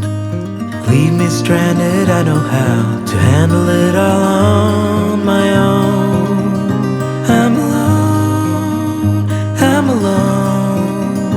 I'm alone. Leave me stranded, I know how to handle it all on my own. On my own.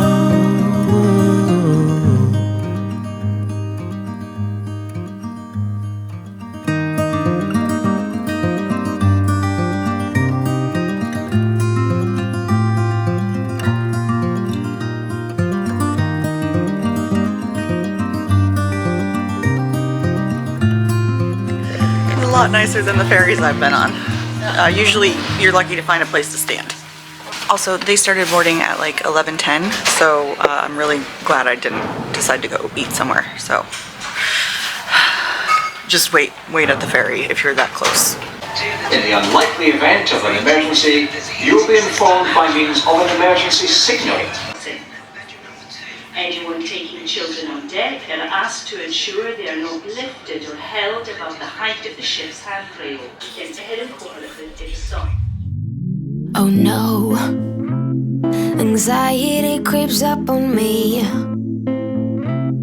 Is this how it's supposed to feel?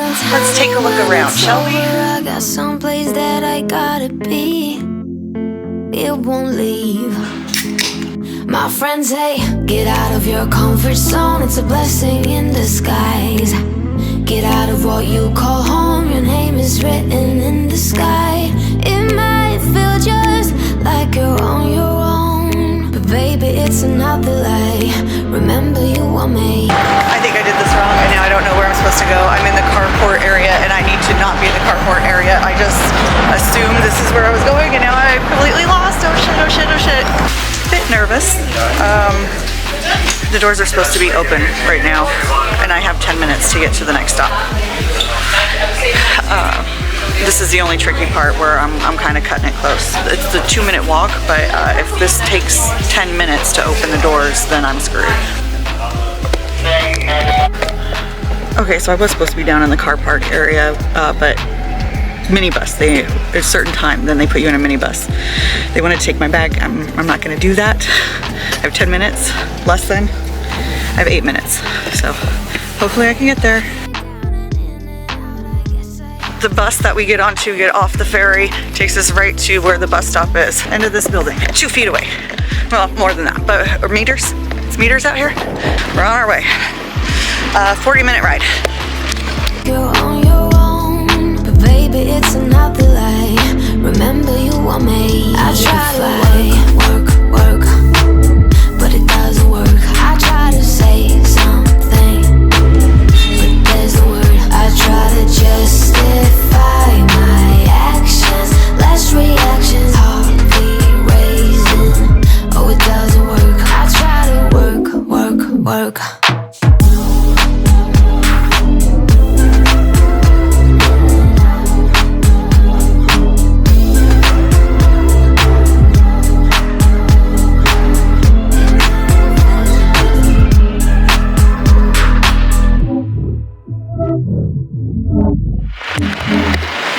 Okay, we're at Portree Town Square, aka Summerlin Square.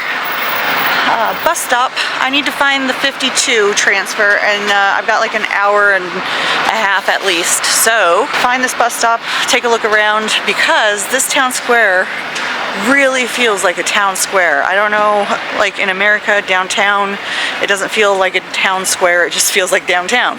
This is reminiscent of a town square. To clarify that train of thought there, the UK and the US both have city hubs, but were built for totally different things. Many UK town squares originated from medieval market areas, meant for gathering, walking, and community, and still have a mix of architecture, and the square itself is often marked by a central monument. Whereas US downtowns were planned after the 1700s in grids to accommodate modern technology, and the rise of the skyscraper in the late 19th century further emphasized their commercial nature. Also, we passed a castle. I couldn't get it on my camera because it was too far back. Lots of castles. Don't think we're going to be visiting any. That and also no museums. Those were kind of two things I wanted to do. Visit a castle, visit a museum. They've been around. There just hasn't been any good opportunity to go to them. It is what it is. I'm kind of getting the whole like Euro trip backpacking experience though. A lot of backpackers out here. Been talking to a few that have been really enjoying it.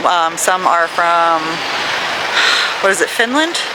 There's another one from Germany that I was talking to, so that's fun. All right, let's look for this bus, and then we'll continue.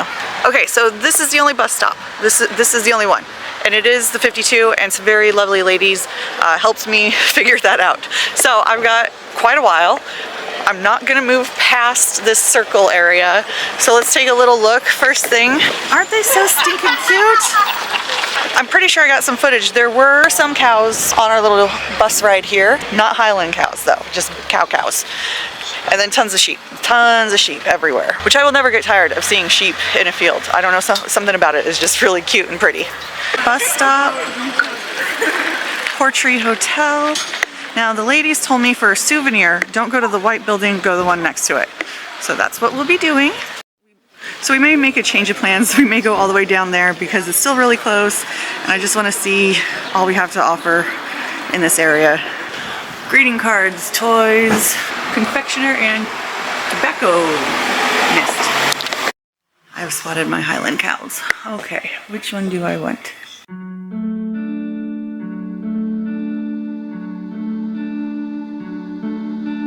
Hey, you couldn't see it coming. You might have thought it, but you couldn't change it. Hey, it's not right or wrong. It's about trying, find the silver lining. Rain and fire, highs and lows, you name it. Cold and warmth, laughs and cries, you have it.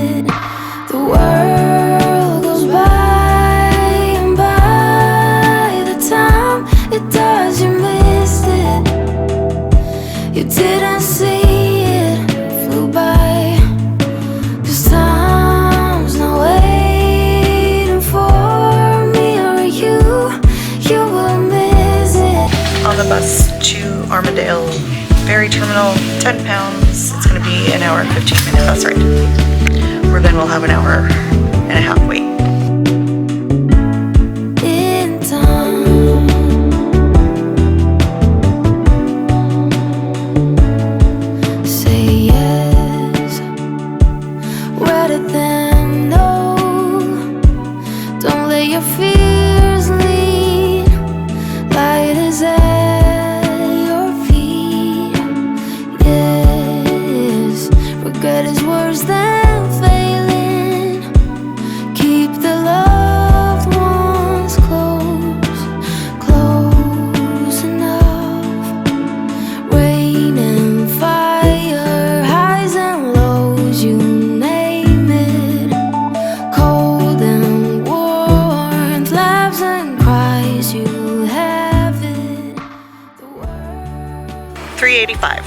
Also, I kind of just love that there's a random saw fixture in there. I don't remember the name of the puppet, but it definitely caught my eye. It just seemed out of place, but hilariously out of place. I just realized this is the last leg of the trip.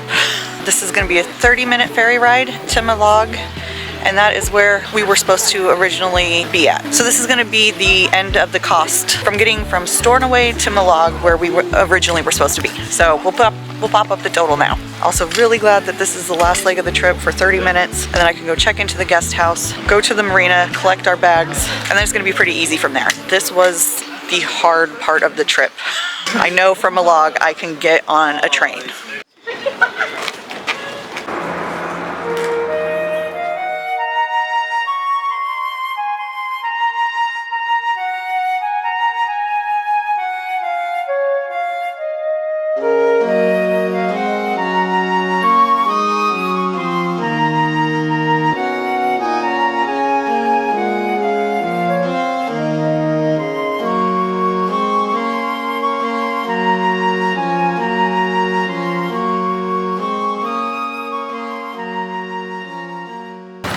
Alright, so I see the Provident right over there. We are going to go to the guest house first. I need to message him to let him know that I'm on my way. From what I can tell, it's really easy. Mallaig has about 2,000 people tops, and where I am and the pier and the ferry, it's all in one spot. So this should be easy. Thank God for some easy times. So that's the ferry. I'm trying to get to the guest house, and there's a circle, and then there's the guest house. That's the circle I'm looking for, I do believe. So now I just gotta figure out which way to turn, which shouldn't be too hard. And I'm walking in the middle of the road. Gosh dang it. Okay. Well, perfect. There is a co-op. I will be going to that tomorrow morning because you want to get food for the train. The train does not have like an eating gallery cafe area. They bring by a little cart and they charge you like $5 for a little bag of Skittles. So, co-op. Okay, perfect. That's the circle. That cornerstone with the ice cream, that's the guest house that I'm staying at. So, very easy. There's the marina. I know I'm really good at getting lost, but I'd be really surprised if I got lost this time around.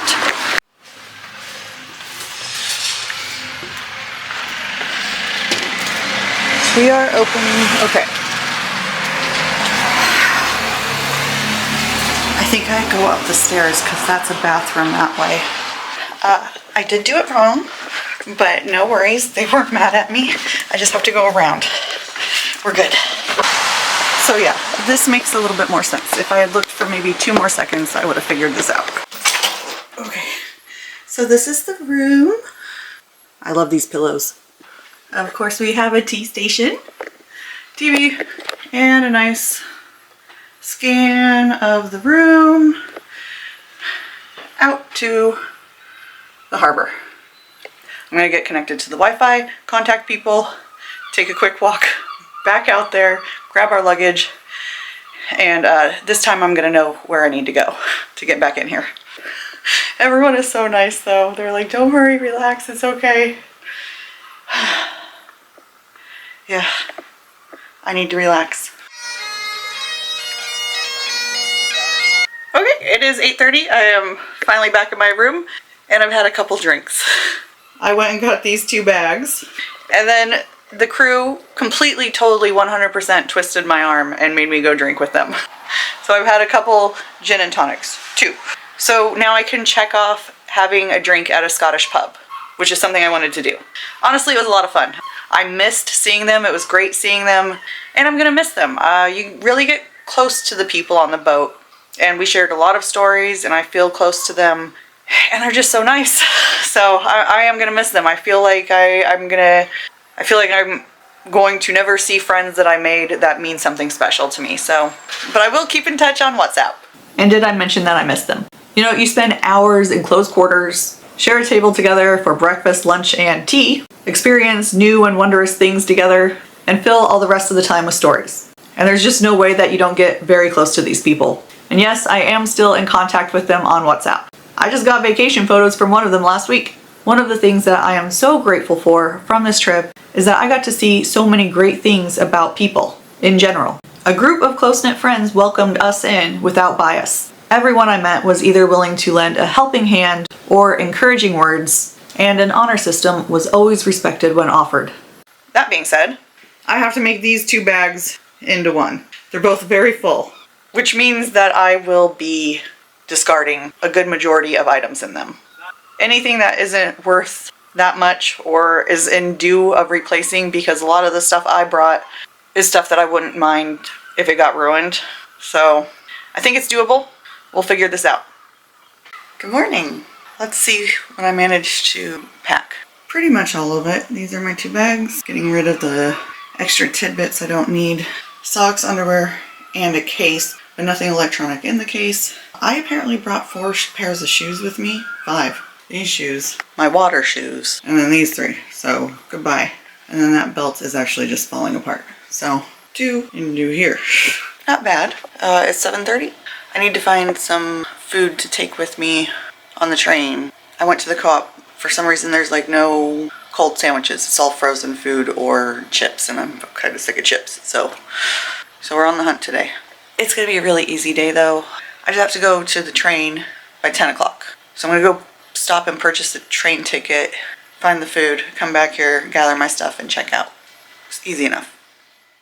Snacks secured. This is where I bought it, the super shop, and that's my room. I did not have to go far.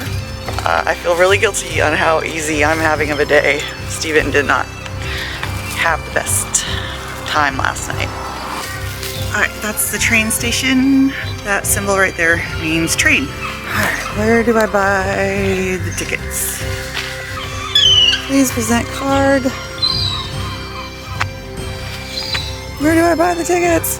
Office closed. Please purchase tickets from on-train staff. So I guess I just get on the train. Thankfully I have cash. And this is why you always carry cash, because I don't know if they have the ability to charge anything on the train. I'm betting they do. So this is gonna be real easy. I've got a couple hours. I'm gonna check out like 10 to 10. Man, I wish this place was open. Fish market first thing in the morning. Seafood deli, heck yes please. When do they open? 10:30 a.m. I will be gone on a train by that time. But I will say, I've been having a real hard time finding large amounts of protein. Everything likes to be breaded or fried. And I think I've gained massive amounts of weight, even though I have been walking and trapezing everywhere and having like 2 meals a day. So this is the old-timey key I have to use on this. I absolutely love it. More keys should be like this.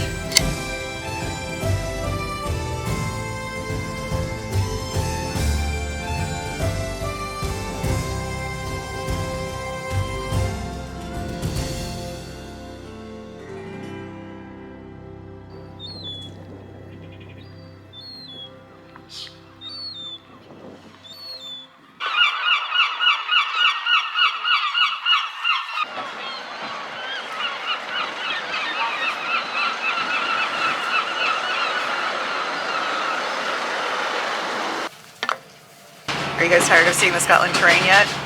Too bad, I'm gonna keep showing it to you.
So I am somewhere in Glasgow, out of the way, while I gather my bearings. I had my bearings gathered, and then I needed my ticket to get out of the station. You have to scan your ticket to get through the doors to get out, and I thought it was just to get in, and that ticket was prepared to go in the trash. I had a big trash bag I was doing, and so things got tossed around, and now I don't have my bearings. We're looking for R2O, something along those lines. But it's close, it's very, very close. I know that, so I just have to find it. Pretty sure when I saw the pictures, I was wondering if a fire happened. These bricks look like a fire happened. All right, I have to get across the street, but there it is. We have found the destination. ARTTO, Arto. All right, so we are in the room. I can't figure out the lights. I don't know how to turn these on. I've tried these two buttons and this button, and that's what I would think lights would be. And there's nothing happening. I'm just gonna press all of them. This does nothing. What the hell? How do I get lights on? I do appreciate the dark, but I kind of want a little bit of light because I have to repack. I need to get out of these clothes. It is so hot. I am sweaty, and all of my warm weather clothes are in the bag that should not be opened. So, yay. I'm gonna get into that bag that should not be opened, change, and then I want to find where the airport is. I want to know where it is first thing in the morning. I've got until 2 p.m., but it doesn't hurt to know where to go without having to worry about, you know, finding your way when you're in a rush. And then also, it is the last night in Glasgow, might as well enjoy it. It's very hot, it's very hot. Let's take a look at the room as good as we can. I can't seem to figure out anything except for opening these curtains. Ooh, and that was scary. Okay, so I was thinking it swung, but it opens up like that, and I thought it was gonna fall on me. It's just so hot, it's so hot. Anyway, this is the room. Bed, TV, station for hanging up stuff. That'll help me maybe dry out some stuff that never really got dry. And table. That's really all I need. Also, I love these windows. I do love how big these windows are. Some of the reviews online said it was like dirty, that they're cramped in one bed next to two walls and all that good stuff. I really could care less. This is a luxury. This feels luxurious to me. I don't really know what people are complaining about. The bed looks fine. I don't think that there's a comforter though. I might have to figure that one out. Oh boy, I'm looking at a side view of me right now because they have this mirror. We've definitely gained weight. I don't know what's happening. I haven't seen a scale in over 2 weeks, but this is definitely weight gain. We'll work on that when I get back. Wanted to show you guys the bathroom. I could take a bath if I wanted to. Also, I don't foresee me doing any makeup, and I'm gonna have to take my shower in the morning because I don't want to do it in the dark. Bathroom is nice. The floor, the tile comes up every time you step on it though, so be careful on that one. That's another reason why I don't want to do it in the dark. I gotta watch my step, and slippery steps in the dark, not a good idea. I figured out the lights. You have to go like this. Oh my god, that's still wrong. You have to leave the card in the slot. Otherwise lights will go out in like 2 minutes, not even. This is to prevent electricity from being wasted in an empty room. Also, Steven did show me this on our first day in Scotland, which I apparently promptly forgot. I don't know if you guys are realizing something, but after editing all this, I sure am. And that is, if one thing throws off my perfectly conceived plans, like not being able to get out of the train terminal because I threw my ticket away, my brain completely implodes on itself. At some point, I legitimately thought, okay, lights just don't turn on in Scotland. My problem-solving skills need some work. I did it wrong. You have to leave the card in there, otherwise they turn off.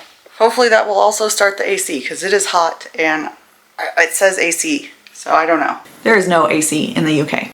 So now that I have figured out how to work the lights and the window, because there is no AC and it's hot as hell, let's go find my bus stop and some food. I'm gonna really try and take it easy today because tomorrow's gonna be a long day of flying, really long. And in all honesty, I don't know how that train ride took so much out of me, but it did. I think it's just all the travel, all the stress.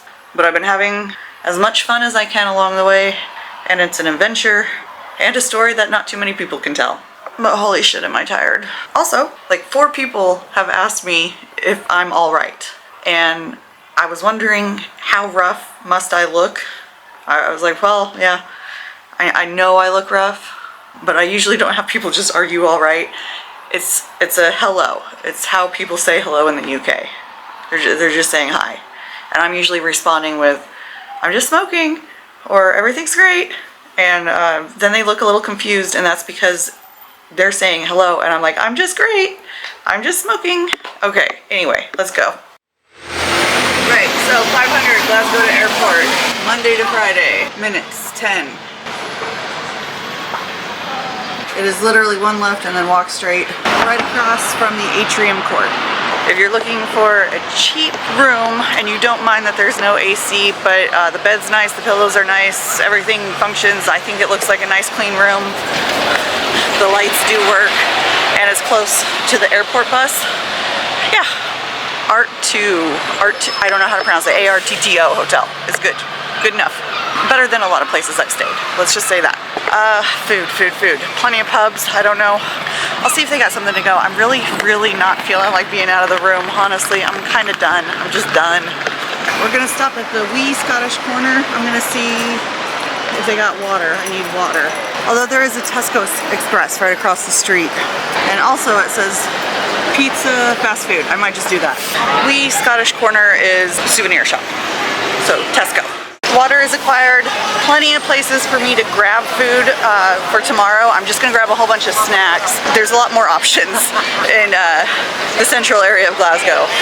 The shops are smaller, but there's more options. I don't mind going to a few places. Okay, I guess we're crossing the street.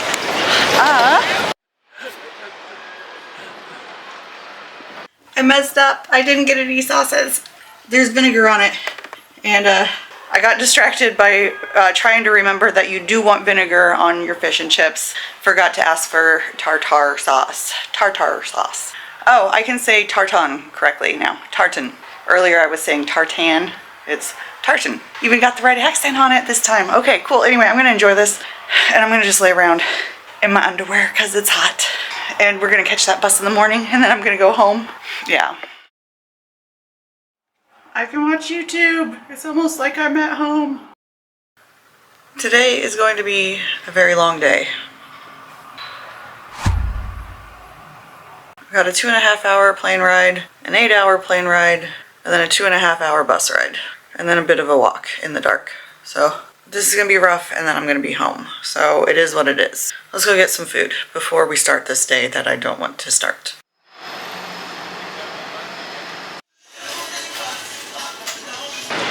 I just really could not do fish and chips or sandwiches anymore. I was on a double-decker, not on top, but technically I was on one, so there's that. Let me know if I have missed any form of transportation through this whole video. I think I got them all. I'm in the designated smoking area. Obviously I want to get as much nicotine in as possible because I'm not going to be out of an airport again until 9 p.m. And honestly, I don't know what that means as far as time zones go. I know I'm gaining some hours. I'll figure it out when I get home and have better internet. But buses have free Wi-Fi. Airport has free Wi-Fi. You can do this without your own internet and phone service. It's just a little tricky. I need to find a place to exchange these pounds back to US dollars and then get through the gates. And I'm really hoping that they don't do what they did last time, where they pulled Steven aside and asked for every single detail of what happened on the trip or what we were planning on the trip, because things have changed. Days have run into each other. I honestly don't know what day it is right now. I think it's Thursday. I keep checking and then I keep forgetting because so much has happened. And I also can't remember when we started our trip, how many days have been on the boat versus the hospital versus travel versus, it's just all a mess. So yeah, hopefully they don't ask too many details. All right, I found the currency exchange, but I'm not sure what I need to do about checking in. Apparently I'm good on checking in. I should just be able to find my gate. I don't know. I'm a little lost. So I am a little early. I have priority fast track, but I can't check in until 50 minutes from now. So I'm gonna go looking for the domestic flights and see if I can't find the exchange there, because I have 50 minutes to kill and there's only 3 shops, so we'll find domestics. Found it! I'm a bit too early. So I have found the currency exchange, but because I have like a 50-minute wait, I'm thinking some food. They even have an arcade. There's a Starbucks, but we're not doing that. M&S Simply Food and a bar and kitchen.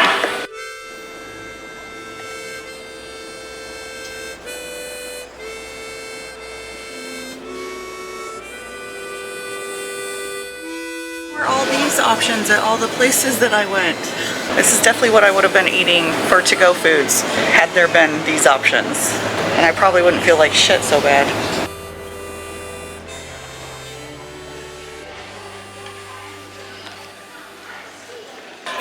I'm on the other side, directly into a department store. I will say, I don't know what the UK has against air conditioning, but oh my god. It's so hot. Everywhere's just been so hot today and yesterday. So we're just gonna walk around and look at stuff.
I'm exhausted and I don't remember most of what's happened in the last few days, in all honesty. We're almost there. I think it's like a 4-hour bus ride, so almost. This has been a long day of travel.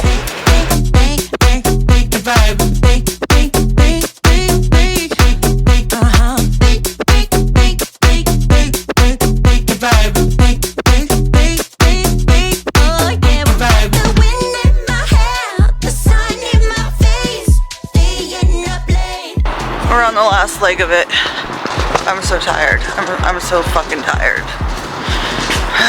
I'm so bloody tired. I don't think my tailbone could hurt more unless I like broke it. I'm in a lot of pain on my ass is in a lot of pain. Because not counting all the wait times and all that, I know for a fact I've been sitting in some form of transportation with their very wonderful seats and everything like that for at least 13 hours today. Honestly, I'm glad I'm getting this little walk in. I need to stretch my tailbone. So yeah, I'm gonna get home and hopefully pass out because I think I've been up for 24 hours now. A little tired. Just, the only thing I gotta worry about is shitty drivers not looking where they're going. And also the fact that I don't have any brightly colored clothes on right now. I have no reflective gear, so I'm just gonna get home with the good luck I've been running on for the last couple days.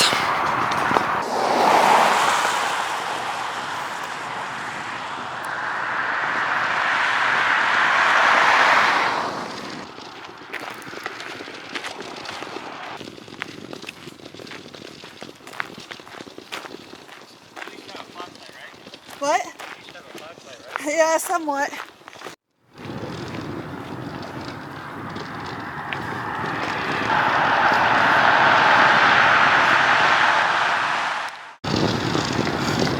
I know you guys can't see anything, but right now I am off that road and I'm on my neighborhood double wide driving, walking area, cul-de-sac thing. I don't know. I'm tired. But the point I want to make is I'm on the side of the road where oncoming traffic comes not with the traffic coming at me from behind me. So at least I can see a car coming, hopefully, if it does come, and they can see me a lot easier.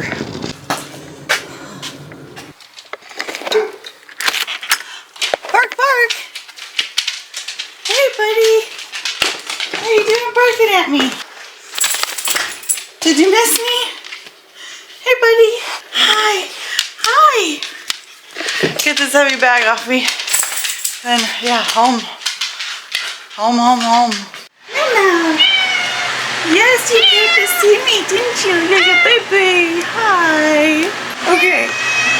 Now that I've said hello to the pets, it's late, but this is, I came home and I kind of was just expecting to sit down and relax and decompress. Literally everything in my house is rearranged, moved in some manner that is odd to me. So I'm gonna have to take you through this real quick because it's just weird. It's just a little weird. So Duke's dog bed is doubled up for some reason. That bottom one is supposed to be in the bedroom. This was already all set up, so they didn't need to rearrange it, but they did for some reason to make it look super weird. The laundry basket is out here. I had all of this set up in a certain way, and now it's just all piled here. This wasn't even over in this area. It was like put in a cupboard over there. So I don't know why all this is shoved. The mat that goes right there is right there. And there's just stuff everywhere on the counters. I don't know. I'll have to figure that out.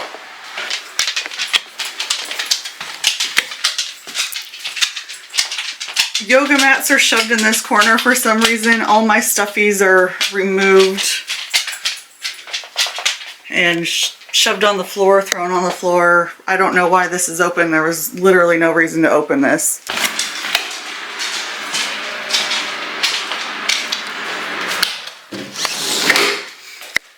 That's tied in a knot. This was all moved around. This was in this corner back here. This is a massage table. So I get to move that heavy piece of equipment back into the area it needs to be. All my weights and yoga mats and everything are pushed off to the side here.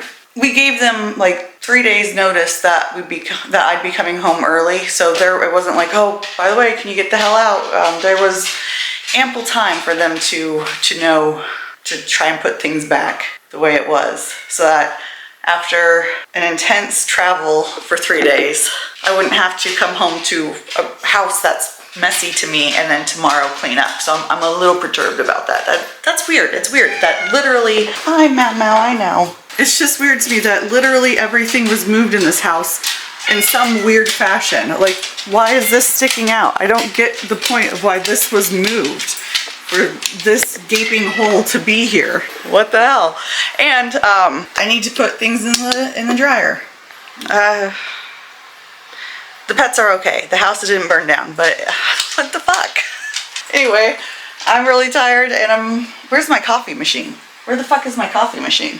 I just got done rearranging everything that they moved, and everything's slightly off, I can tell, but it's gonna bother me until I go to bed. I will be thinking about this until, you know. So I go to put away some dishes. I open up the cupboards. There's my coffee machine. I mean, at this point, I just have to think they're fucking with me, right? Okay, anyway. Good morning. I'm in the US. It's 5 a.m. I woke up mostly because I'm hungry. Also because I haven't slept in a while. Let's find out how bad my weight is. I'm interested to find out how bad this is gonna be. I visibly can tell I gained weight, so I don't want to talk about it. And with that,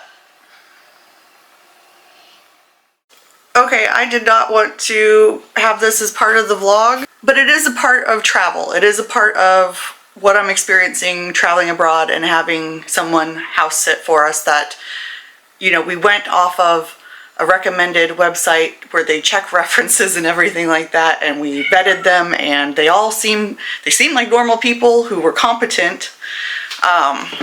So this is my cupboard. It was full. It was full. And I'm talking like we had rows and rows of tuna. I don't know how much of my videos you guys have watched, but I have been stockpiling tuna because of the tariffs in the US. So they left me 2 cans of tuna out of like 20. Poured all of my sugar into this container for some reason. I don't know what that's about. I then was like, okay, let me just make some meat. We have tons of meat. Brisket, packs and packs of ground beef. We buy half a cow. It was nearing the end, but trust me when I say there was still a lot. That's why when we were doing the house tour, we said help yourselves to some beef. Go ahead and eat it for food if you want some. We have plenty. We have plenty is what we said. I want you guys to remember that word. We have plenty. Help yourselves to some. It's completely empty. Completely empty. All of it's gone. This is frozen food. This is mostly frozen vegetables right here. They also took 2 frozen packets of sausages and a big frozen bag of shrimp. Even if they were eating all that meat non-stop for 2 weeks and that's all they ate, they would not have been able to eat what they took. They loaded up their car with our food. Mass amounts of food. I am unbelievably pissed off because over the last 2 weeks, while things were very stressful, I experienced nothing but kindness from everyone. And then last night I got home and there was a guy following me on his bike for like half a mile, and that creeped me out. And then I come home and my house has been ransacked. It's been completely ransacked by people that I paid to take care of it. To say that I am upset would be an understatement. I can't believe the vast contrast of what I've experienced as far as how people treat each other. Kindness of strangers is a thing, but also there's the greed of strangers. So, you know, on theme to the vlog, you get the good and you get the bad. That's life. I still can be pretty pissed about it, I think. The important thing is that the pets are okay. But I don't want to end this vlog here. This is not the note I want to leave you guys on. Because when you open yourself up to the world, when you say yes to new experiences, you let the good in with the bad. Steven got pneumonia and didn't get to experience Scotland the way we'd planned. But honestly, how many people can say that they were airlifted off the Isle of Rum? Not many, I'm guessing. And as stressful as it was trying to take care of everything alone in a foreign country, I did it. And I'm very proud of that. I came home a little exhausted, but a lot more confident. And as for the house thing, some people are just dicks. But I think I've proven time and time again that people are willing to help, to show kindness, and to care. The people I met along the way were exactly that. And those are the memories I'm giving priority to. And you know, I'll learn from the not so great parts too. Like, I won't be using Rover again, that's for damn sure. Fuck them. And travel insurance, pretty important. Luckily, Steven had some this entire time. I did not know about that until way after filming all of that. He is still working on it, because insurance is insurance. But, you know, thank God he did. And I might also need to get some for myself too, soon. Because we've been offered a second chance. The captain of the Provident, out of sheer kindness and generosity, offered us a heavily discounted chance to come back and try again. It won't be as long of a trip, but it's still a chance to finish what we started. And just to be clear, this isn't sponsored or anything like that. He's not getting anything out of it. These 100-year-old sailboats take a lot of money to keep going, so he is losing from it. And yet he offered it all the same. He felt bad for Steven and just offered it. It is so rare to meet someone who just does that. No strings attached. Maybe that's the real takeaway. Not that things went wrong, but that there's still grace in the world when things do.